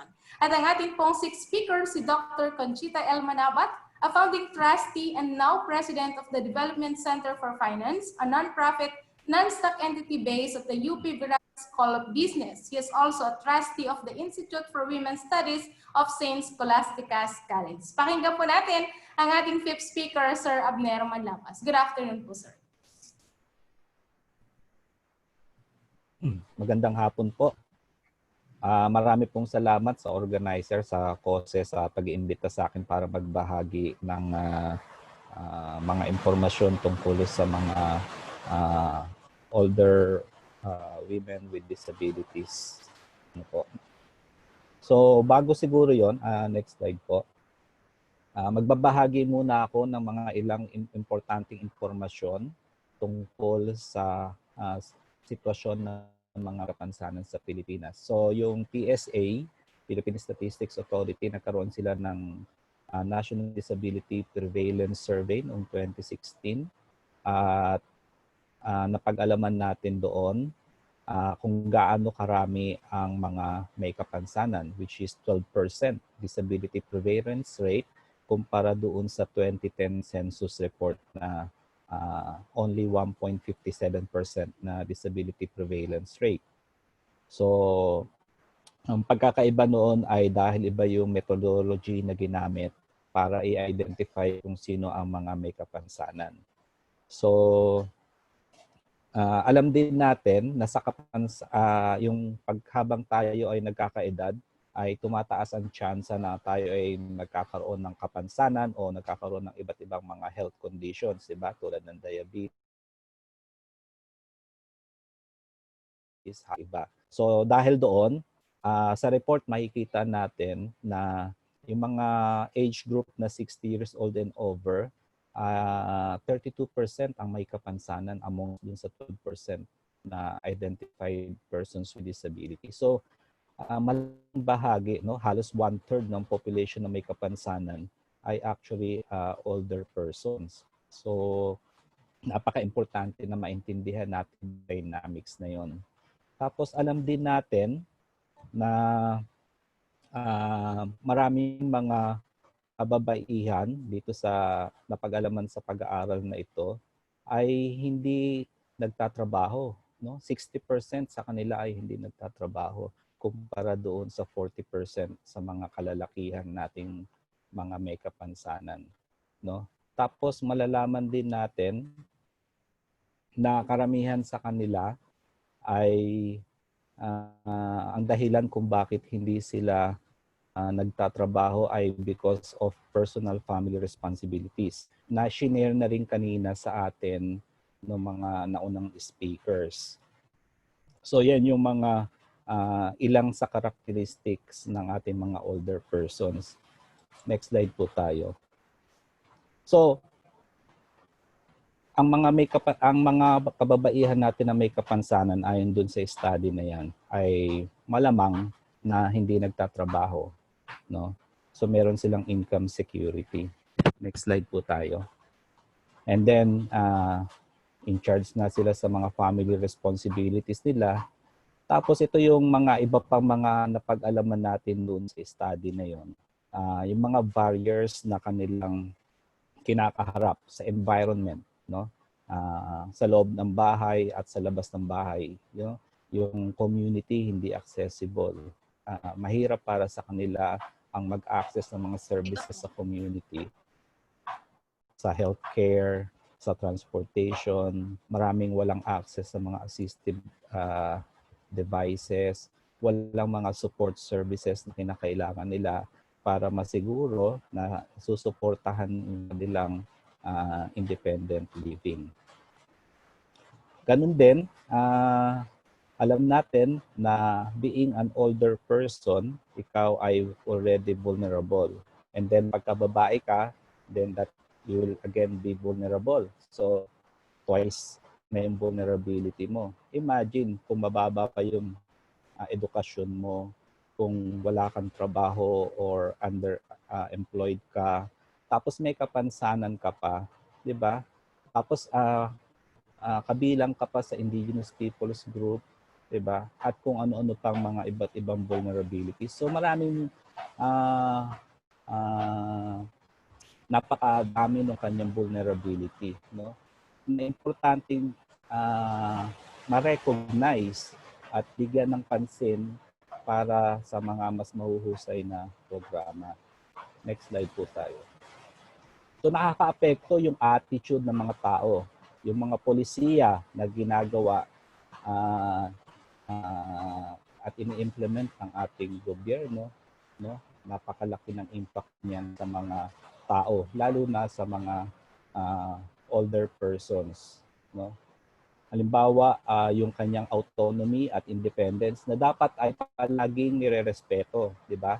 Yung right to self-determination.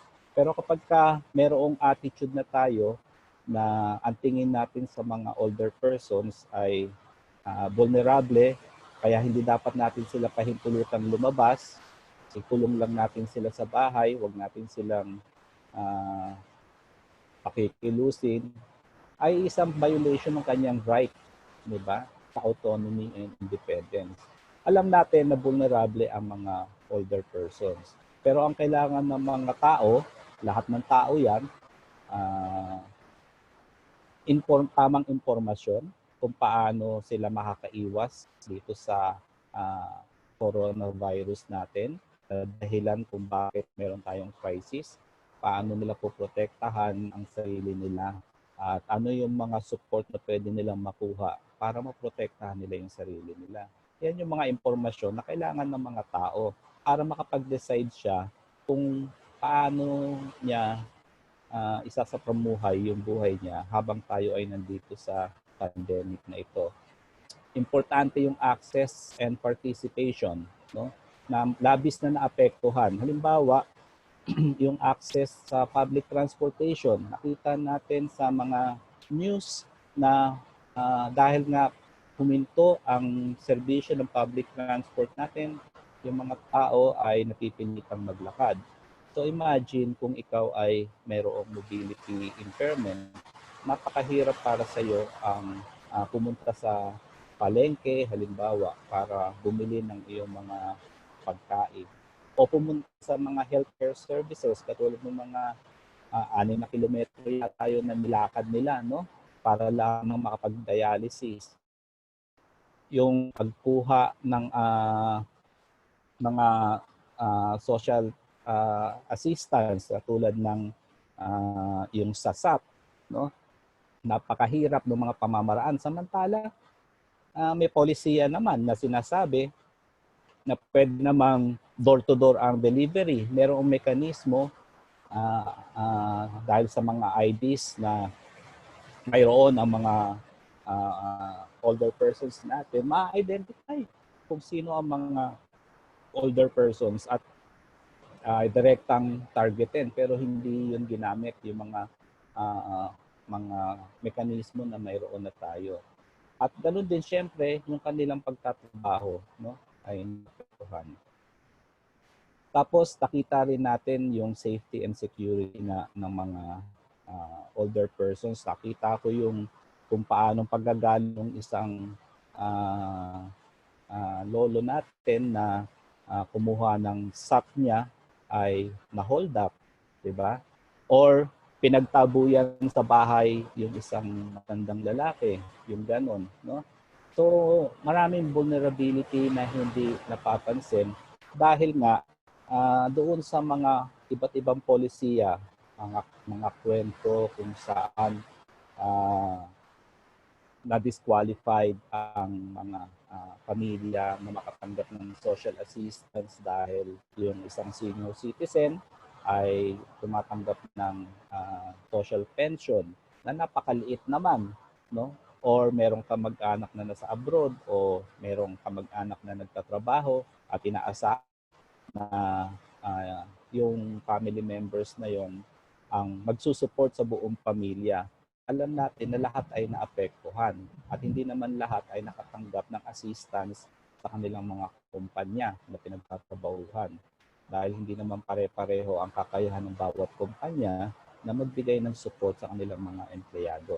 So, yung equality and opportunity na apektuhan, no? Yung automatic exclusion sa mga social assistance na hindi man lang sinalang-alang yung tunay na sitwasyon noong isang older person sa loob ng isang pamilya, no?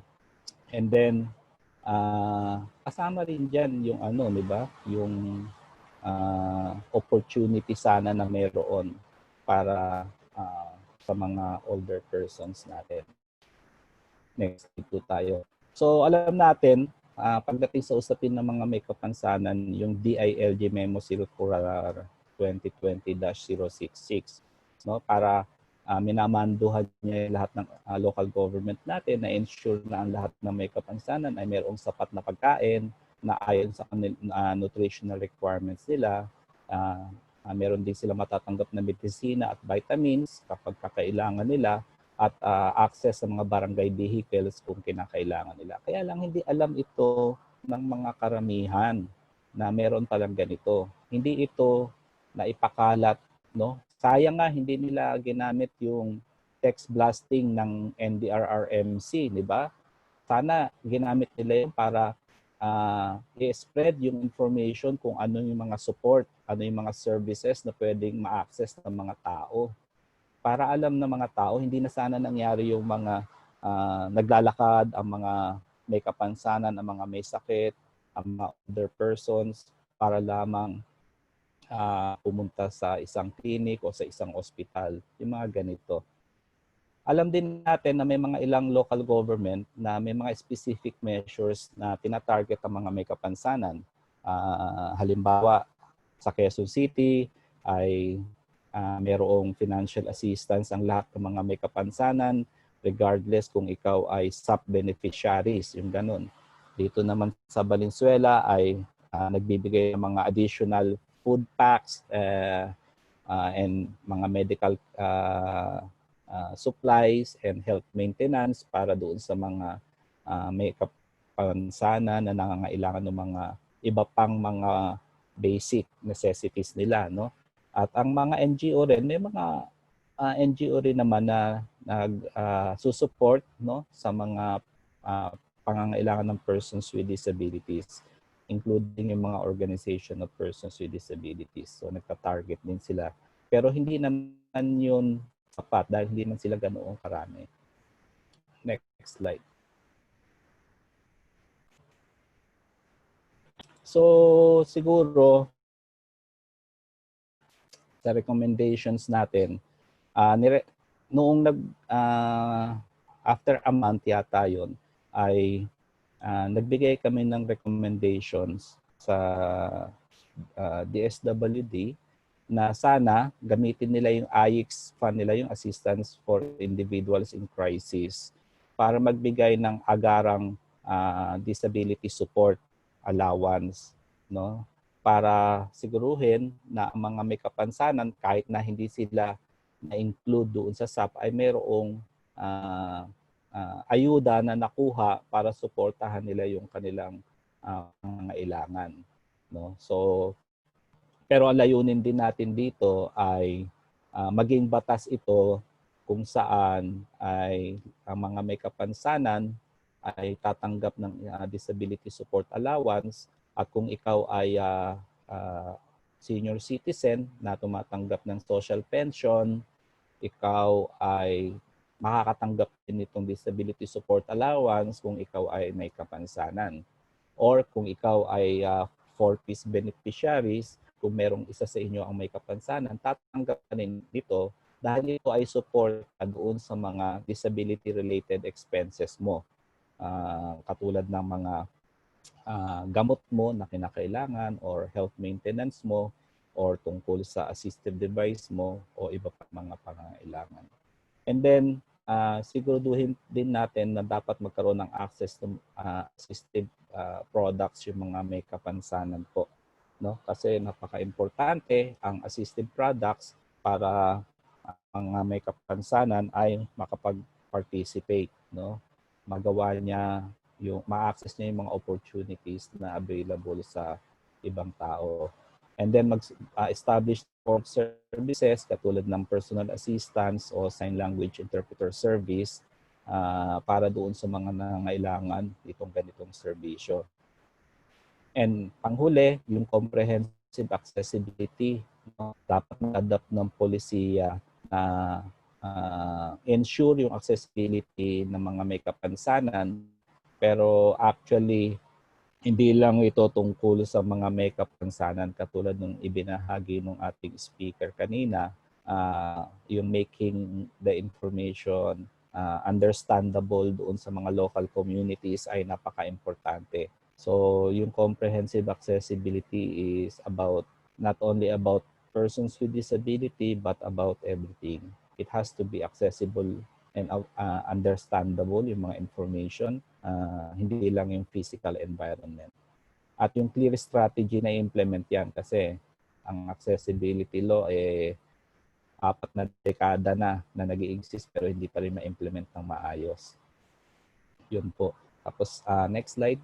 So isang tanong ko sa sarili ko nung marinig ko ang maraming mga istorya ng exclusion is dahil nga ang target natin ay family palagi. At alam natin ang bawat pamilya ay iba-iba yung composition. Merong isang pamilya, 2 lang. Merong isang pamilya, 3 o 4 o 5 o 6. So, pero ang bigay mong assistance ay pare-pareho. So, para doon sa mga pamilya na malalaki, ay hindi sapat yung assistance na natatanggap nila. So, ang tanong dyan, per family ba ang assistance na ibinibigay natin o per individual? Ano ang mas epektibo? Posible ba yon? Yun yung mga tanong na sana pag-isipan natin para mas ma-improve natin yung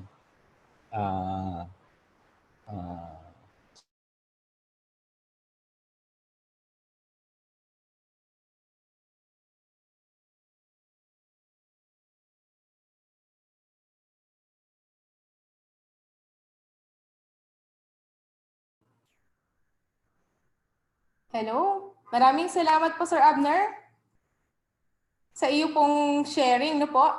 Binanggit po ni Sir Abner yung pong mga vulnerabilities na doble daw po sa kalagayan ng mga nakatatandang may kapansanan. Ngayon po, ang ating pong next speaker ay si Miss Himaya Montenegro, pero dahil po sa malakas na ulan, at mahina pong internet connection, siya po ay hindi po nakapasok, na maganda sanang marinig din natin ano po yung kalagayan ng mga nakatatandang kababaihan na mga domestic workers. So ano po yung kasalukuyan nilang pinagdadaanan, lalo na po ngayon sa panahon ng COVID. Pero maaaring sa mga susunod po natin na discussion series ay makasama po natin ang grupo po ni Miss Himaya. Kaya po tayo ngayon ay diretso na po sa ating susunod na speaker, si Dr. Conchita L. Manabat. Good afternoon po, Doc Conchita.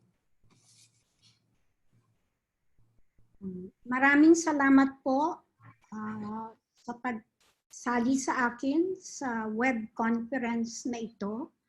Ang aking pong presentation ay in English and I will try to make it Taglish. And so I hope you bear with me.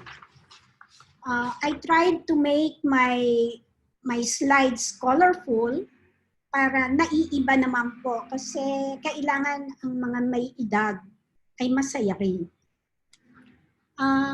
Let me start with a quote from today's gospel, which says, "When you were younger, you used to dress yourself and go where you wanted. But when you grow old, you will stretch out your hands and someone else will dress you and lead you where you do not want to go. Yan po sa pananaw ko ay very fitting, and that was in today's gospel from John verses 22 to 21 to 25. Talaga pong naiiba ang elderly. Next slide, please. Isa po sa mga tanong na dapat sagutin ay, are older persons to be hired?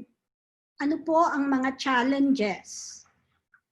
I would like to say that it depends on a number of factors, and important to consider are, next click please, work requirements, meaning kung yung pong work requirements ay nagmamatch sa experience, field of expertise, and academic qualifications ng elderly.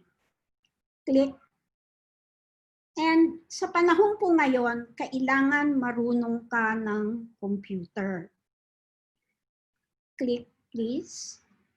At kailangan po ay hindi namang pangmatagalang pag-engage sa mga elderly.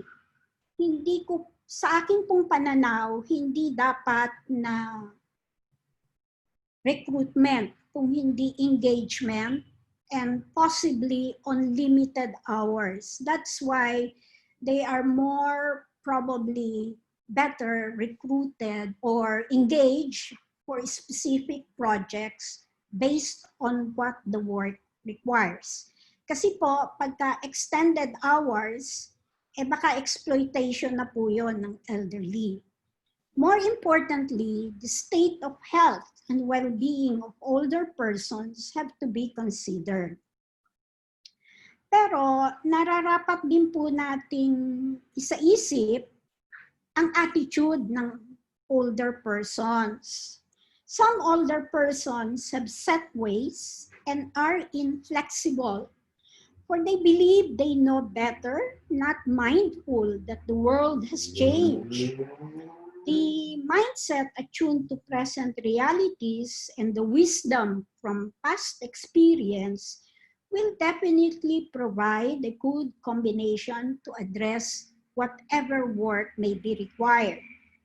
Ako elderly told me that we belong to the workforce with good work ethics. We have maturity and better communication skills, and basically loyal. To that I agree, for the younger generation tends to move from one employer to another.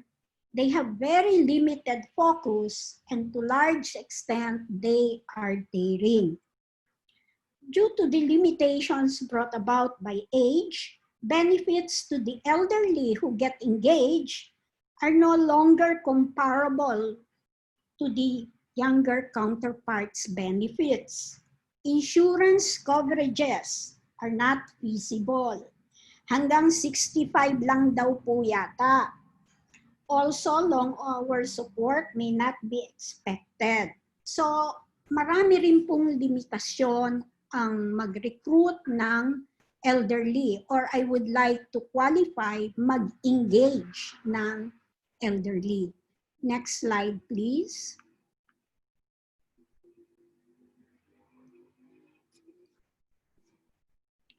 Ano po ang kondisyon ng mga elderly bago mag-pro-COVID? Bago mag-COVID-19. Nais ko po lamang sabihin na I represent probably a circle of elderly and elderlies na professionally engaged or professionally involved. More or less, pre-COVID, they were engaged in a number of things. Most women pursued their respective endeavors, very much engaged in their chosen involvements, and financially independent. Some were preoccupied with managing their investment portfolios, always in the lookout for opportunities, while some were living comfortably and enjoying their passive income in the form of dividends and interest income. Traveling and social events made their calendars full. Next slide. Click, please. Then COVID-19 came. It is actually the biggest disruption in our lifetime. The elderly has been identified as vulnerable, disenfranchising them of many things. For those with investments, they are now watching the impact of uncertainty that of late the value of some investments may have gone down with higher risks. Some say it is not only recession, but depression as very likely consequence. For those who used to be still engaged in some form of employment, they may have joined though the increasing number of unemployed. Once the economy opens and business as usual, I suppose it will never be as usual, the elderly will be the least to be considered, if ever, for any job or engagements due to their vulnerability. Stay home. That's it for the elderly. Let me cite a few sentences that also apply. Some perceive the situation as very sad, but I would like to think that to some elderly people, this disruption put them where they belong. Most of the elderly who used to be economically engaged have been preoccupied all their lives. The lockdown provided them the much needed rest or forced rest, not necessarily at their chosen or preferred place, which is the home. Thus, the stay-home imposition may be taken in varying perspectives. Next slide, please. The way forward. For the present state of affairs, there are very limited resources, and I heard all the recommendations forwarded by my co-panelists earlier that yung ayuda daw po ay dapat dagdagan at dapat ay i-adjust at ang impormasyon ay dapat malaman ng lahat.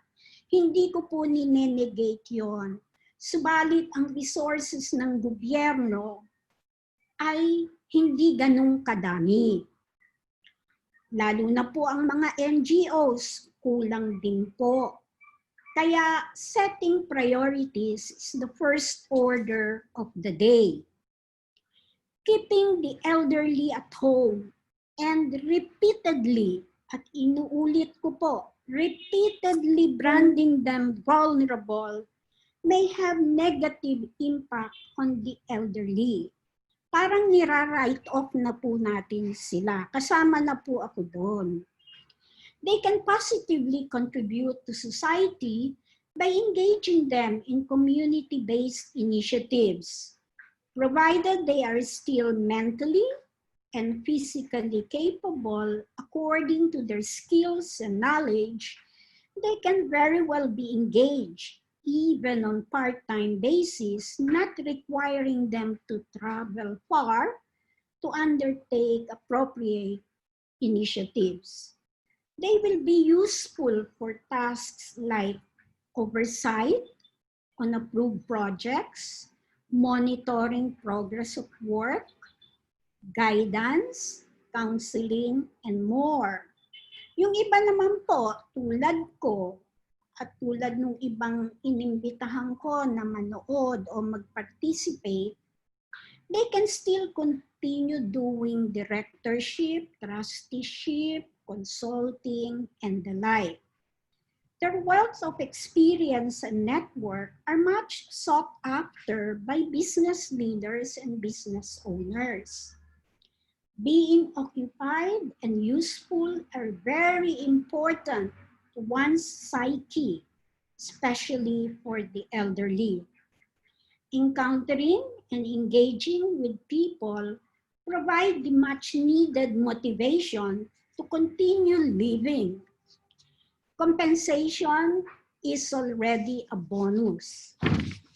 If I may venture a suggestion, an overarching initiative could be to educate all, irrespective of gender, to prepare for one's life cycle. Ito po hindi itinuturo sa eskwela.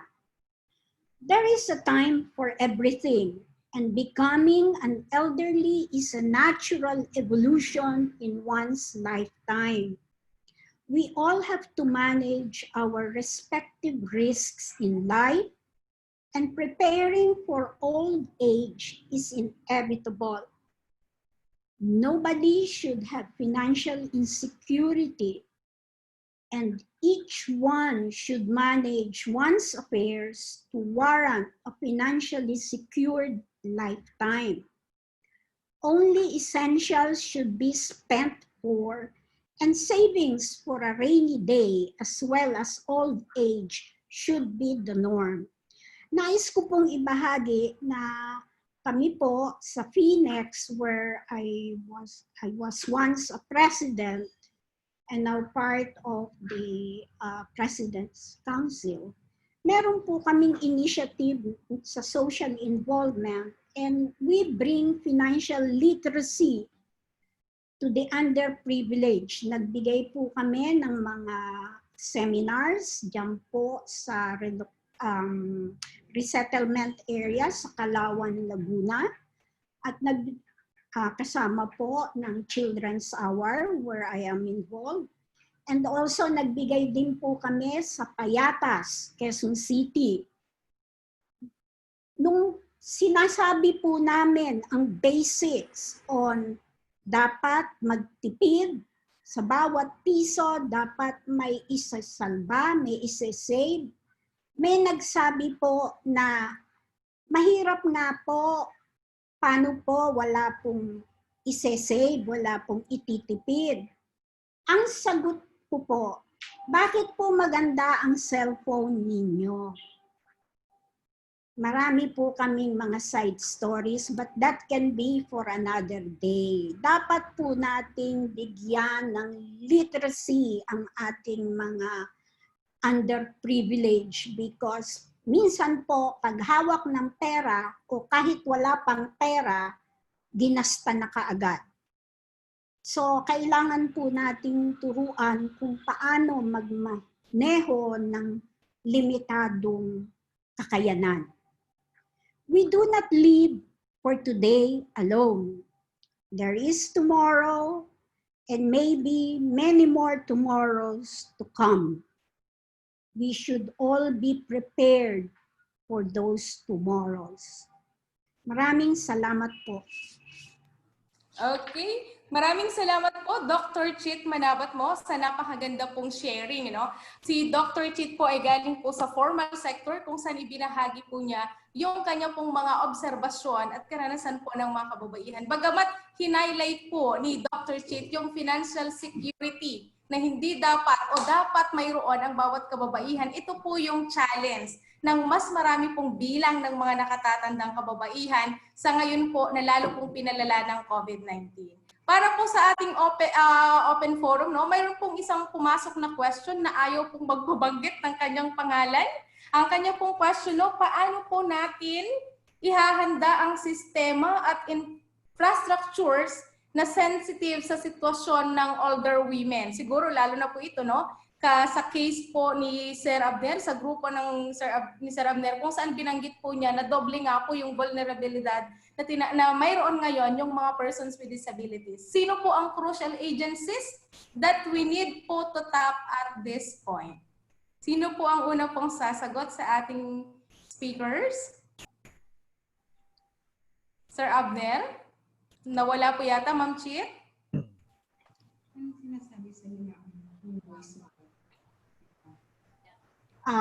Tungkol, maybe si Abner po. Then I will follow Abner.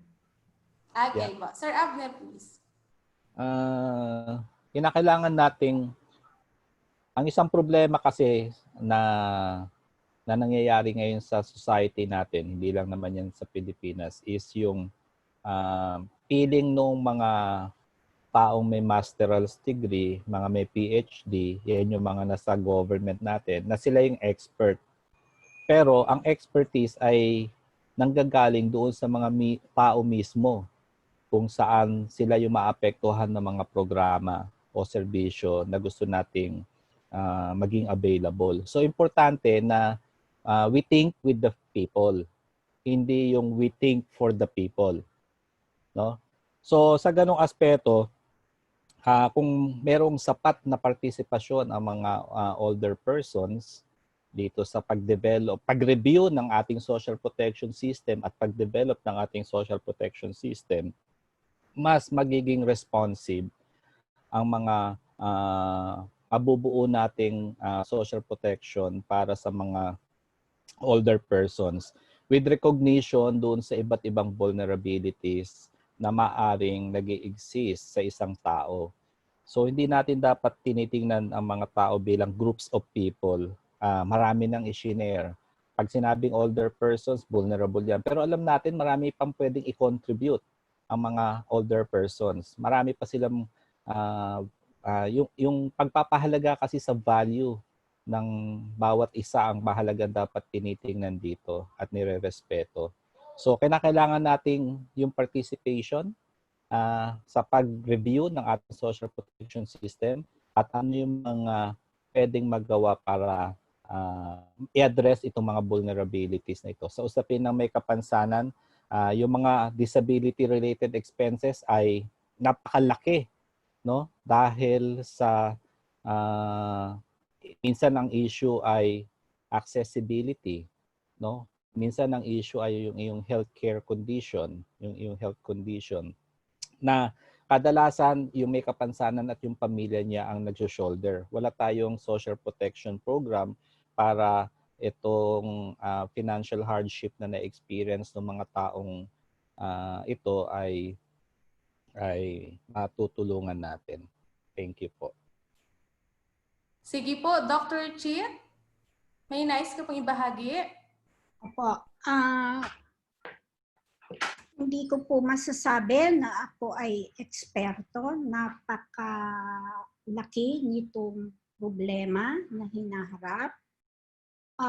Hindi po, sa pananaw ko po, we cannot take snapshots like yung pagkakataon ngayon dahil may COVID-19.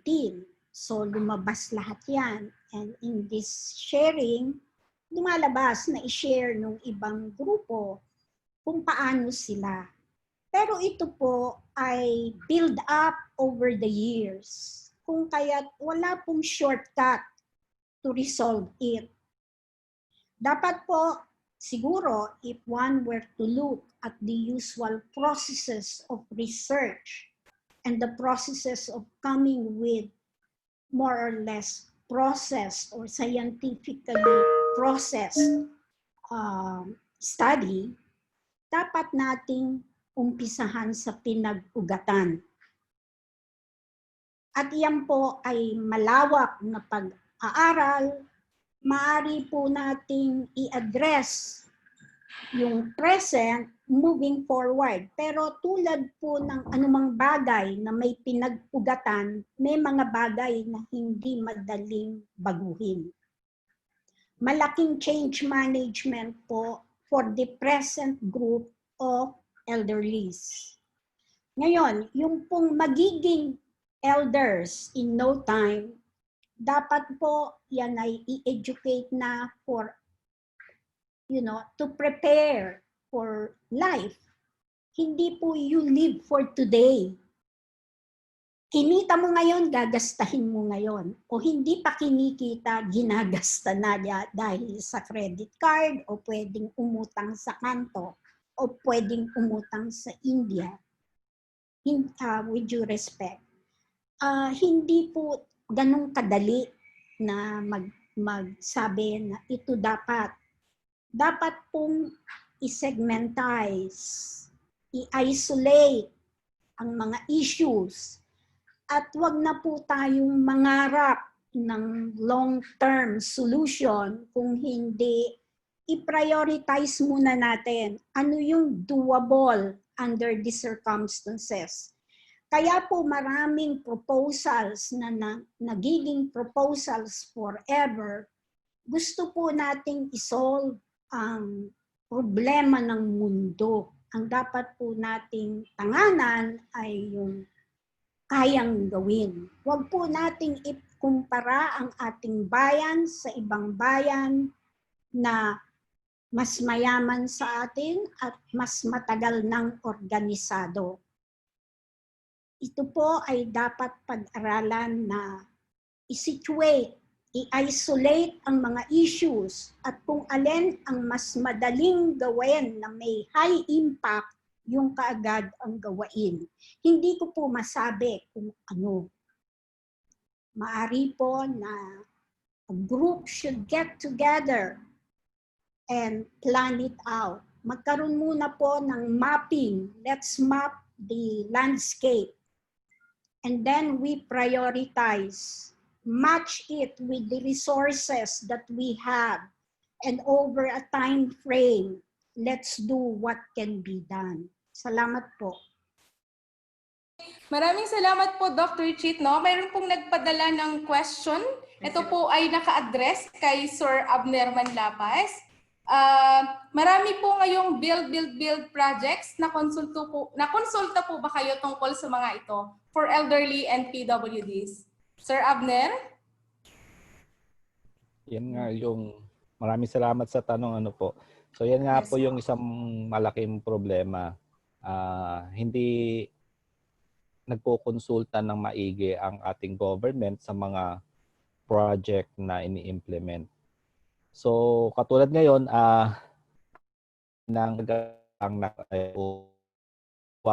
sa kung saan yung mga bus ay nandoon na sa left lane, ano? Ito ay konsepto ng bus rapid transit na matagal nang gusto sanang i-implement ng ating no. Pero ito wala akong nabalitaan na consultation kung paano ang disenyo nitong bus rapid transit na ito. Maraming mga activities kaming sa lumang line natin, yung LRT, no, yung Monumento to Baclaran. Solusyon doon sa hindi gobyerno. Mga simpleng solusyon ito, hindi yung major renovation. For example, maglagay ka lang ng mga kapirasong movable ramp na pwede mong ipatong doon sa tren para makasakay ang naka-wheelchair na hindi siya kailangan buhatin. Mga simple lang siya na mga proposals pero hindi rin kinonsider. So, nagpapakita yon ng walang pagpapahalaga doon sa karapatan ng mga tao na maka-access ng mga services at pagrespeto rin doon sa kanilang kaligtasan, no, bilang mga mamamayan ng Pilipinas. So, yun po.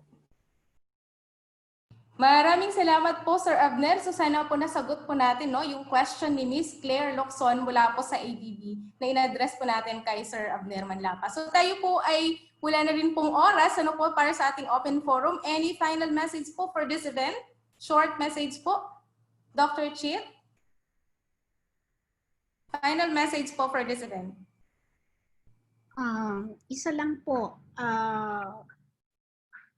dapat po preparado tayo sa buhay natin. Huwag po tayong umasa parati sa gobyerno. Ang gobyerno po, binabayaran natin sa taxes na binabayad natin. Nakakaiyak din po na yung kahit before COVID, wala ng trabaho, pasaway pa, may kaso pa. nakakakuha ng ayuda. Yung pong ayuda nanggaling sa taxes na binayad ng mga taong nagbabayad ng tax. Ito po ay isang social problem na wala po akong solusyon. But we have to confront it. I'm airing it because a lot of my colleagues are telling me, paano na tayo? Bit-bit natin sila and they are underprivileged all the time because they chose to be underprivileged. Nire-relay ko lang po because ang aking puso ay nasa underprivileged because I have had humble beginnings. Pero kailangan magsikap at magtrabaho. Yun lang po. Salamat po. This applies to both genders or to all genders. Salamat po. Salamat, Dr. Chit. Any final message, Sir Abner? Siguro po ako, reiterate ko lang, think with the people, work with the people, because tayong lahat ay merong mga pananagutan, may mga responsibilidad ayon doon sa ating kakayahan, ayon doon sa ating estado sa buhay. Lahat tayo magkakatulungan kung meron tayong respeto sa isa't isa, lalo na sa usapin ng partisipasyon. Salamat po. Okay. Maraming salamat po sa ating second set of panel speakers, si Dr. Chit Manabat at si Sir Abner Manlapas. At upang ibuod po o ibigay po ang summary ng napag-usapan nating lahat ngayong araw na to, let's call on Ms. Aura Sevilla, the Advocacy Development Manager of the International Longevity Center, Singapore. Good afternoon, Ms. Aura. Hi, good afternoon. Good afternoon, everyone. Ako, napakaganda ng discussion natin and we're very happy na nasimulan natin ito. So, mayroon lang akong kaunting buod na ginawa. So, pwedeng stop other screening lang tayo. Mag-share lang ako nung screen ko. Okay. So, salamat sa mga panelists natin. This is the first time na we've conducted this kind of forum and we're happy about yung mga sharing natin. So, ito yung konting pagbubuod lang. So nakita natin, even, yun yan, nabanggit pa ulit-ulit, even before the COVID, financially insecure na yung mga older women. Ano yung kasalukuyang sitwasyon ng older women? Marami sa kanila patuloy na nagtatrabaho because of economic necessity. And most of them are in informal and precarious work. Marami din sa kanila nakadepend sa informal income katulad ng mga support sa anak, ay support galing sa anak. At tumaas din yung unpaid care work or mataas yung unpaid care work among older women because sila yung patuloy pa rin na nag-aalaga sa apo and things like this, no? And why is this happening? Bakit nangyayari to? Bakit mataas ang financial insecurity among older women? Una, I'd like to highlight lang this to, no? But ang ganda ng panel, we received different issues and also nakita natin yung different views. But one of the main reasons, but this is just some of the reasons why marami sa mga matatanda or nakatatandang babae ngayon na wala talagang income and wala talagang sapat na ipon is because of the multiple compounded and intersectional disadvantages they experience throughout their lives. So, ibig sabihin, bata pa lang sila, na-experience na nila to, but we do recognize the need to prepare for aging, but we also recognize also yung systematic disadvantages that some sectors of our society has experienced throughout their lives.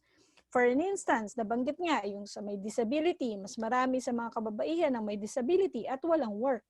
No, so dahil din sa diskriminasyon na na-experience nila kahit gusto nilang mag-work, hindi sila nakakapag-work. Yung low salary and seasonal income of agricultural and informal workers. So meron tayong yung problema ng mga nasa rural, lalo na sa rural communities na yung kanilang income from the agriculture is really small and lalo na kung narinig pa natin yung sa domestic workers, very low yung salary nila. So it's a challenge. I'm just saying this is a challenge for them to save up for retirement. But nonetheless, some people may be able to do it. But for most women in this working in the informal economy, this has always been the challenge. Then women also in the informal economy lacks social protection. So we have to remember that social protection is also the right of every individual as stipulated in the Universal Declaration on Human Rights and also sa ating Philippine Development Plan that every Filipinos have the right to universal and transformative social protection.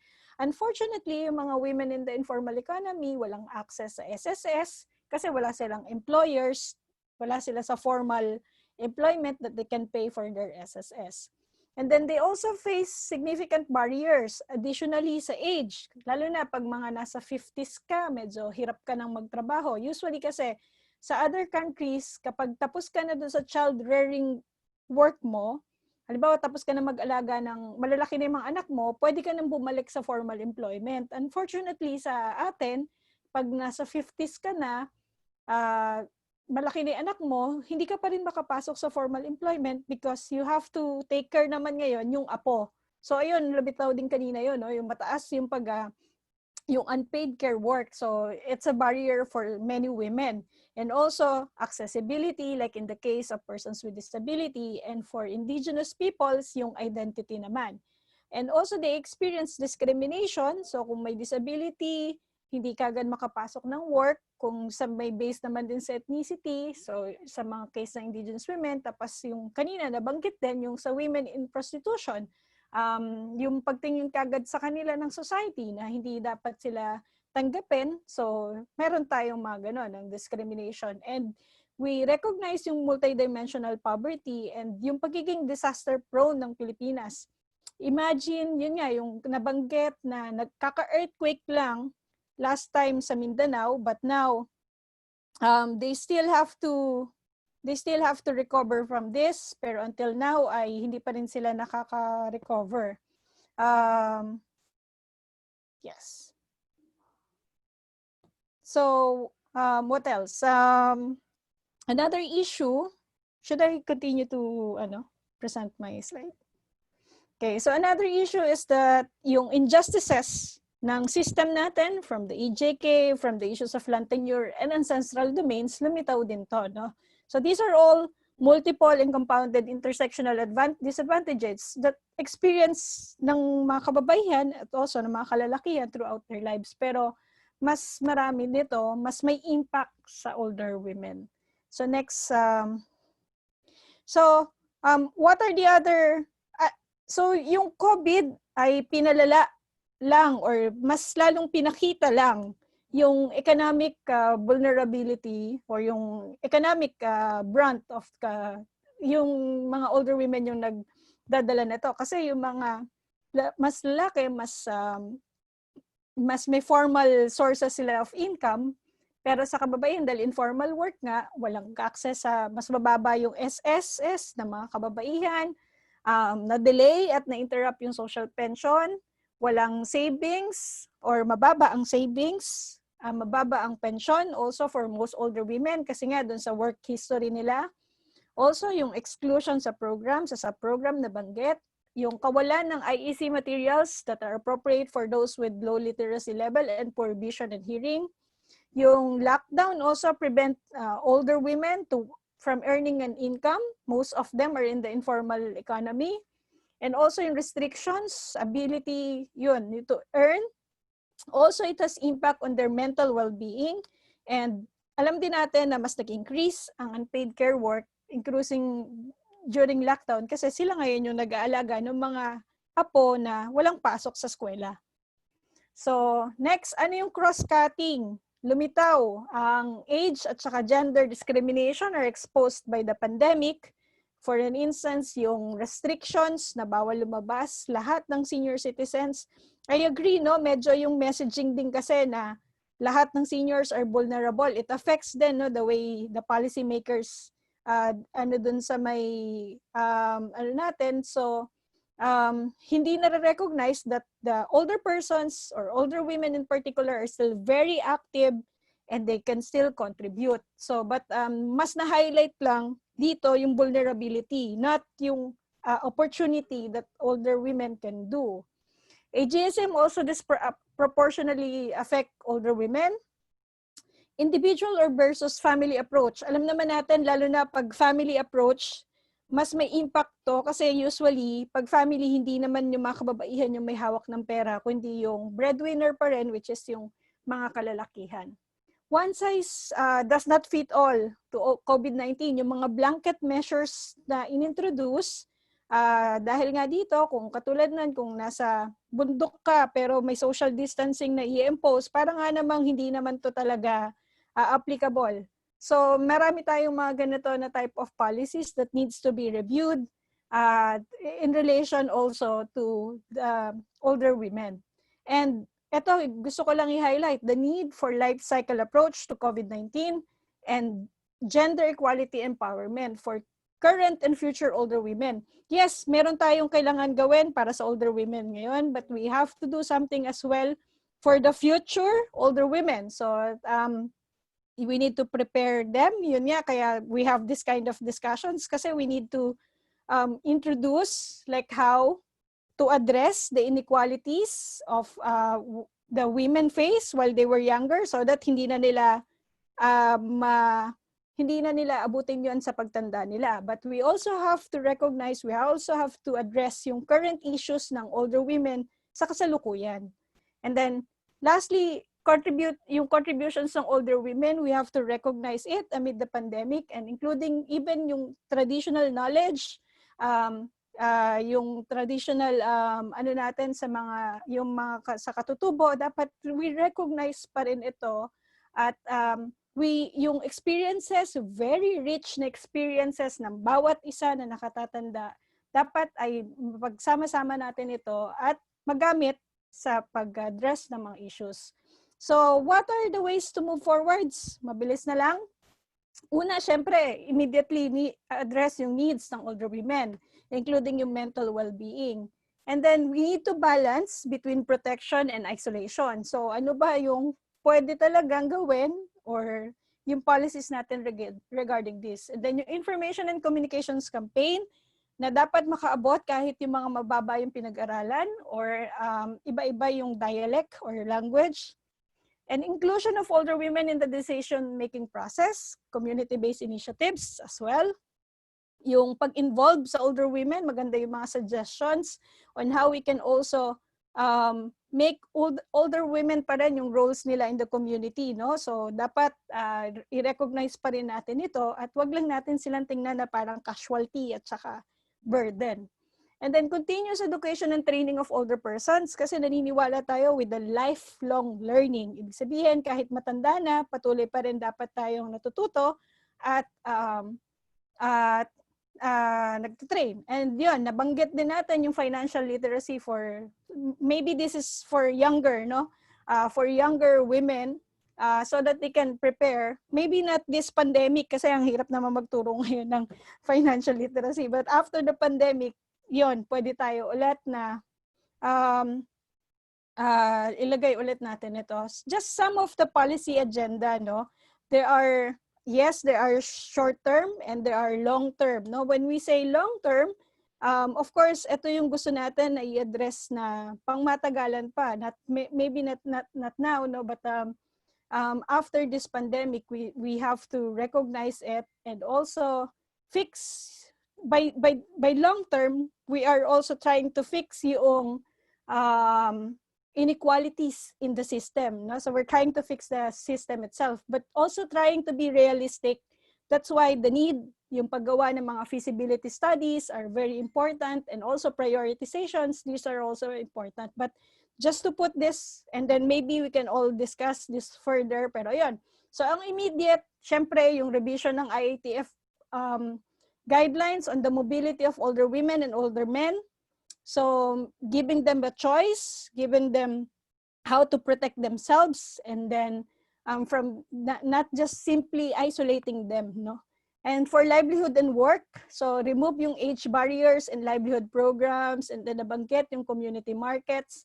and also some access to assistance in individuals in crisis situation. But in the long term, we need to fix yung decent work for older women, that older women should have an access to decent work, kasi what we have is most of the women ay walang access sa decent work dahil they're all in precarious and vulnerable work. So we need to make this happen beyond COVID. And finally, yung social protection. So sa ngayon, we're asking that all older women or families with older persons, especially yung mga living alone and those with disability, should be included in the SAP program. But some of the recommendations, lumitaw yung pagkakaroon ng Magna Carta for workers in the informal economy, disability support allowance on top of the 4 pieces social pension, and yung tinatawag nating universal social pension, kasi most only 3 in 10 older persons have pensions. So the rest, yung 7, yung majority, walang pensions because of and mas marami sa kababaihan walang access sa pensions because of what yung mga nabanggit ko kanina, yung lack of the opportunities when they were younger. Finally, moving forward, we have to recognize the older women's roles in development, that they can still contribute. Nakita naman natin, very active yung ating mga resource speakers, kahit na, yun nga, despite of the age, no? So very active pa rin talaga sila. And then, we continue to organize and raise awareness among women of all ages, and also how they can be aware of their own aging. We need to recognize that aging is not a phase, but it's a process that we are all going through. At lahat tayo ay, yun, sana ay tumanda o lahat tayo tumatanda.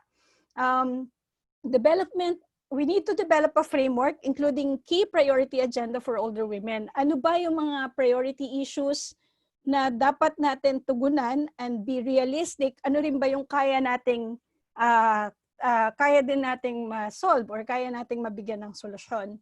So I think this is very important. And lastly, I think ito, lumitaw, paulit-ulit, we need, I think we need to work together. No? Yung essence ng healing as one, and also mas lumitaw ngayon, no? Yung pangangailangan na we need to work together to address the financial security issues of women across all ages during COVID-19 and beyond. So we need to ngayon lumitaw yung mga issues na to, and then at syempre kailangan din natin magtulong-tulong para ma-address ito. Pero sana hindi lang ngayong panahon ng COVID, but we need to continue this even beyond the COVID or even after this pandemic. So yun po, nagpapasalamat po kami in behalf of the ILC Singapore and sa Foundation. We thankful with our speakers and also our participants for joining us, and we hope that we can continue with this engagement and discussion. Sana magkaroon tayo after nito, no, some ways na ma-solve at least yung mga current issues, lalo na ngayon yung mga immediate or urgent issues. Sana magkatulong-tulong tayo para ma-address ito ngayon. And we're so thankful with all our speakers for sharing all their insights and recommendations. Yun lang, Ruth. Okay, thank you Miss Aura, no, sa pagbibigay po ng summary ng lahat ng mga nakapag-usapan ngayon at ng ating mga recommendations or moving forward. Okay, ngayong hapon masaya din po tayo na ibahagi po ang mensahe ni Dr. Ida Yap Patron. Si Dr. Patron po ay isa pong postgraduate professor sa University of the Immaculate Conception sa Davao City, at isa din po si Dr. Ida sa mga appointed commissioner ng bagong tatag na National Commission for Senior Citizens. Pakinggan po natin ang kanyang mensahe po para sa ating lahat. A pleasant day to all senior citizens. First of all, allow me to express my sincerest gratitude to the organizers of this web conference, particularly the Coalition of Services of the Elderly, to the COSE Executive Director, Ms. Emily Beridico, to the Philippine Program Manager of WeEmpowerAsia, Ms. Maria Rosalyn Messina, and to the project officer, Ms. Rochelle Aguilin, for giving me this opportunity to deliver a video message to this web conference. I am very much humbled to have you as my audience. I know how knowledgeable you are about the causes of the elderly, the depths and breadth of the issues and concerns that the senior citizens are facing today.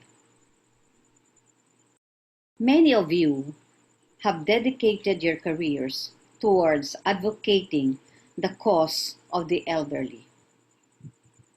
I can only hope that there is enough substance in my message that could convince you that I am with you in this journey. Let me start with my own narrative on the various phases of aging as depicted in the many lives of the elderly that I was with, and the Filipino senior citizens as a whole. From these glimpses, large issues on the journey of the elderly could be gleaned. My mother was a strong and tough woman who lived a simple life in our province. The monthly US pension and the small government pension which she got from my father kept her, sustained her throughout her remaining years. She became a young widow in 1976 at age 45. Apart from being widowed early, she survived the pain of losing successively 4 sons and a grandson during her lifetime.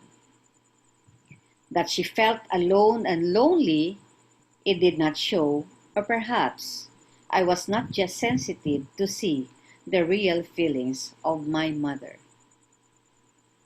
The discounts on medicines at least increased my mother's funds for her daily sustenance and medicines. Although she had little, I remembered her giving 20 pesos to her grandchildren every time we visited her or she visited us. She was happy as one could see the light on her face. My children were hesitant to accept the gift, but I looked at them and gave them a hint to accept it with respect and gratitude. I knew that she enjoyed and felt good about giving something to the apos, although I believe that she sometimes felt alone because as she went close to 80, she always told me that she felt very, very old. With guilty feelings, I would tell her not to savor old age, but savor the beauty of life. Really, it was easier said than done. But she kept herself busy with church work and had other church volunteers who were all women as her support group. But all of them eventually gave up being church volunteers and stayed home due to old age. Some of her friends were lucky to have small farms to support their daily needs, but sold their farms in the end because life started to become rough and tough as they got older. These women became widows and did not receive any pension or any retirement benefit. Many of them were dependent on the support of their children and relatives. Holistically, though, these beautiful elderly women became financially or materially poor during their twilight. This situation must be really hard on these women because certainly other serious problems might have arisen from this. This is not a different story from other Filipino women who stopped working and have not saved enough or none at all for a dignified retirement. Though this little story is just a representation of some conditions of our senior citizens today, it brings good insights about how essential mental health and well-being of the senior citizens are for them to carry on with healthy and happy lives. It further brings light on the importance of a support group, a loving and caring home, financial security, sense of independence, a purpose in living and being wanted. In a research study in India, it was found out that the absence of financial and social support mechanisms resulted to the deterioration of the psychosocial status of the elderly. Financial strain caused physical impairment and psychological distress among the senior citizens. The government subsidies or the government initiatives to help the senior citizens in our country cannot be undermined. These are honest and upright, as evidenced by the various Republic Acts that stipulate mandatory PhilHealth services, discounts on medicines, and other forms of healthcare and hospitalization services, discounts on travel, food, and entertainment services, social pension for the indigent senior citizens, tax exemptions, formal or informal education, protection of the elderly, death benefits, among others. Most positive of all and most recent is the social protection as one of the priorities of our government as indicated in the Philippine Development Plan 2017-2020. It covered the Universal Protection Program to reduce poverty, enhancing social protection for the informal sector, improving the social pension system, and expanding health insurance packages, among others.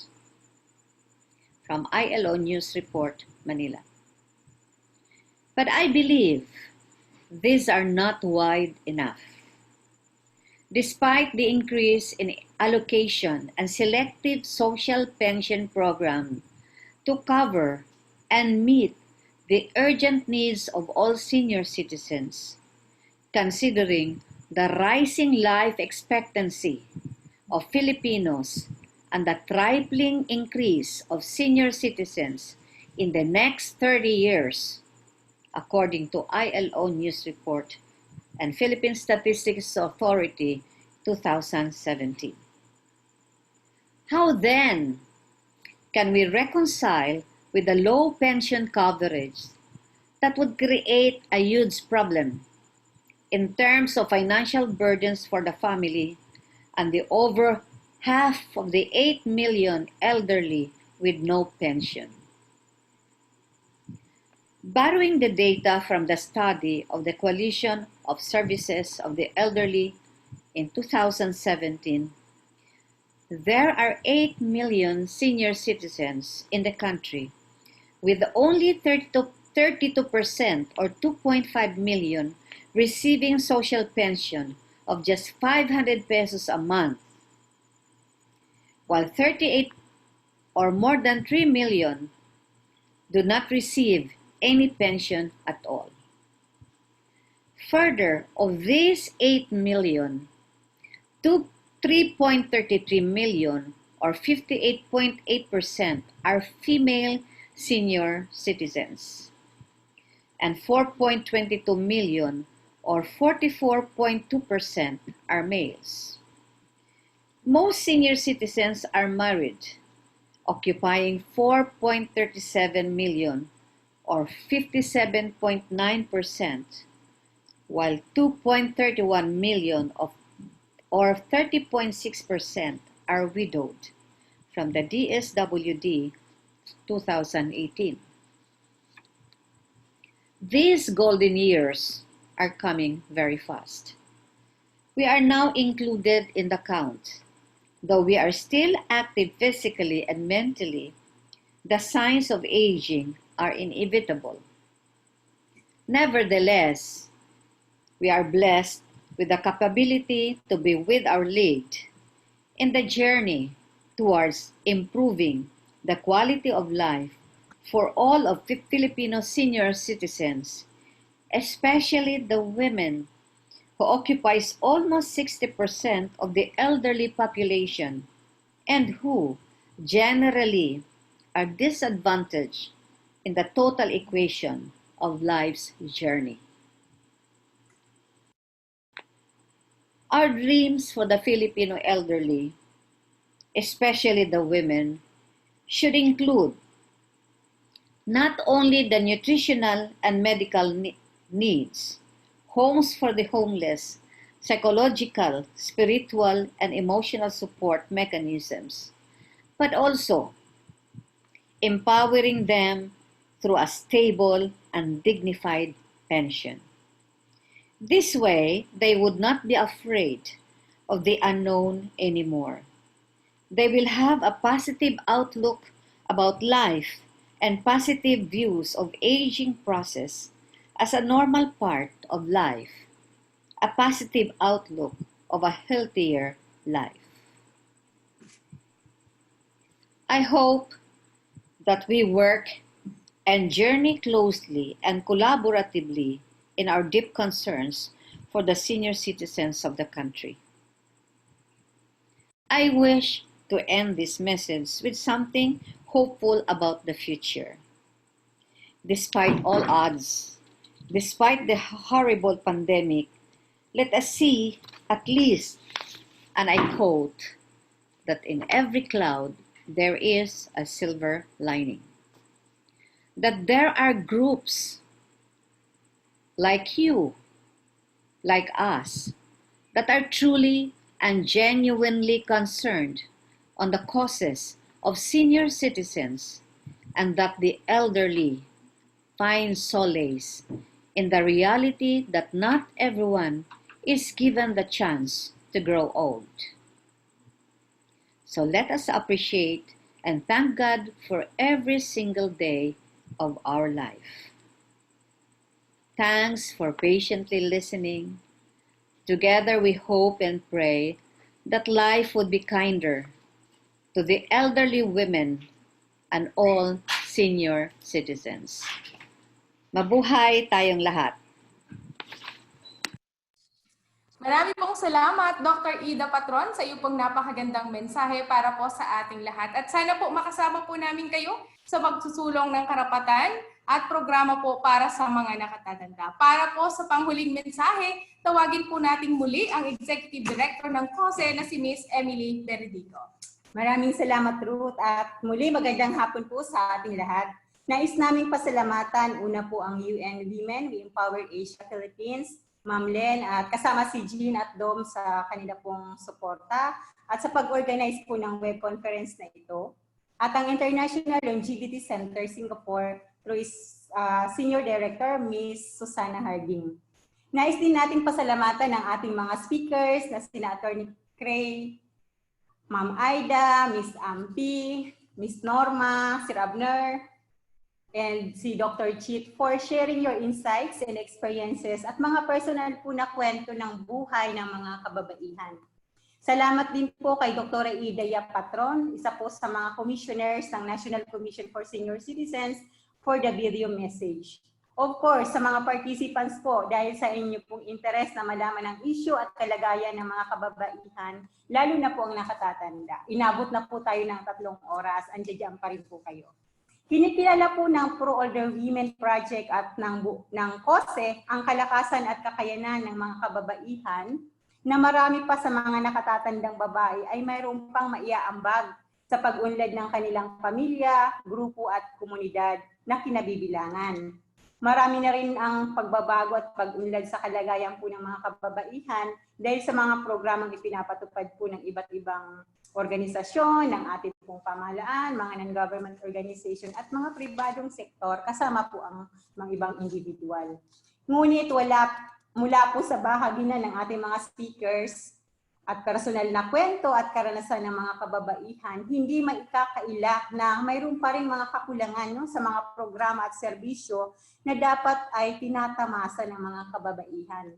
Lumulutang pa rin po ang ilang mga problema at paulit-ulit po na issue tungkol sa income insecurity, exclusion sa mga programa at serbisyo ng gobyerno, lalo ngayong panahon ng COVID-19 at marami pa pong iba, mga nabanggit ng ating mga speakers.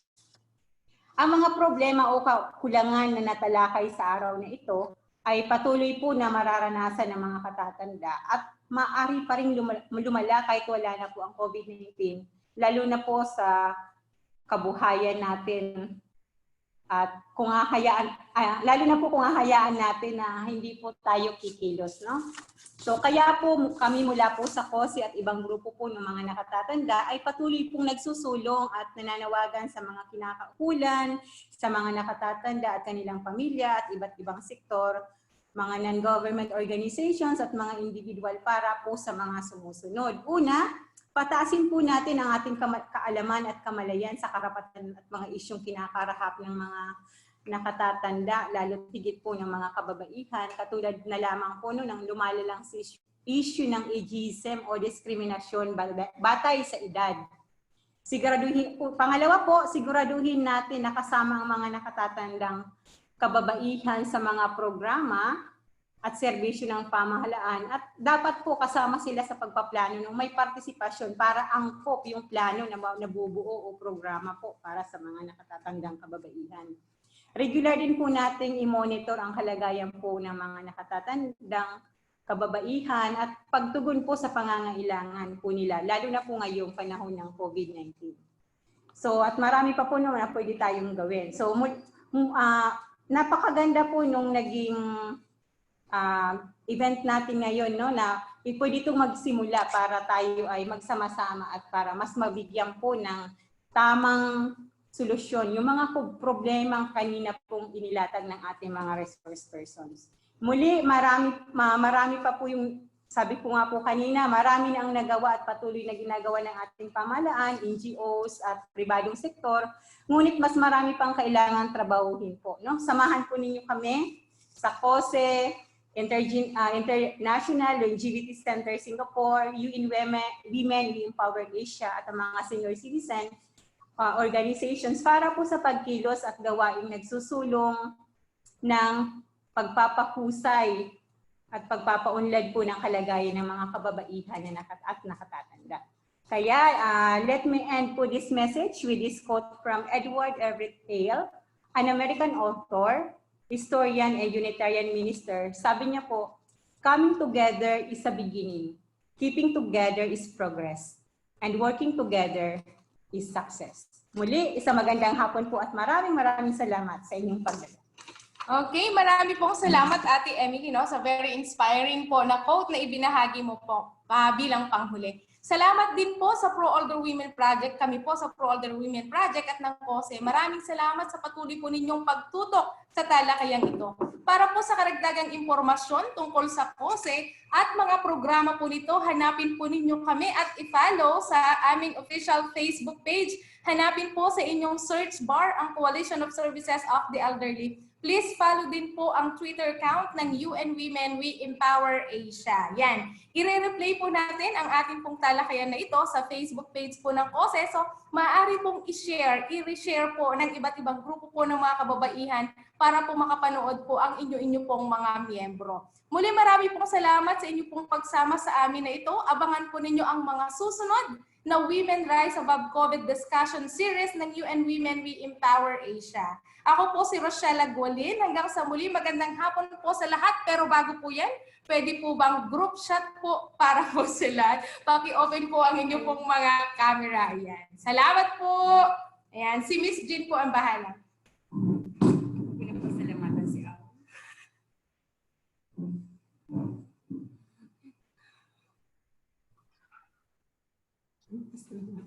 Wait lang po. Okay. Salamat po sa lahat. Salamat.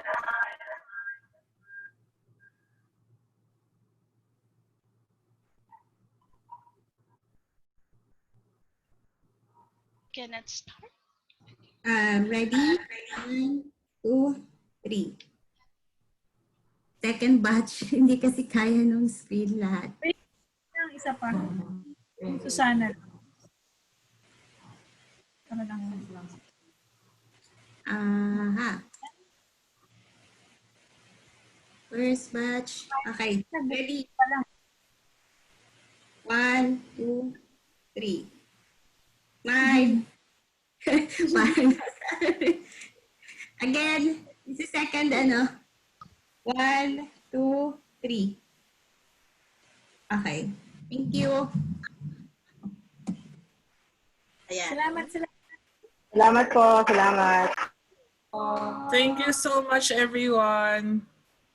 Salamat po. Siyempre, wala naman ako dyan. Bye-bye. Wala si Mama Aida.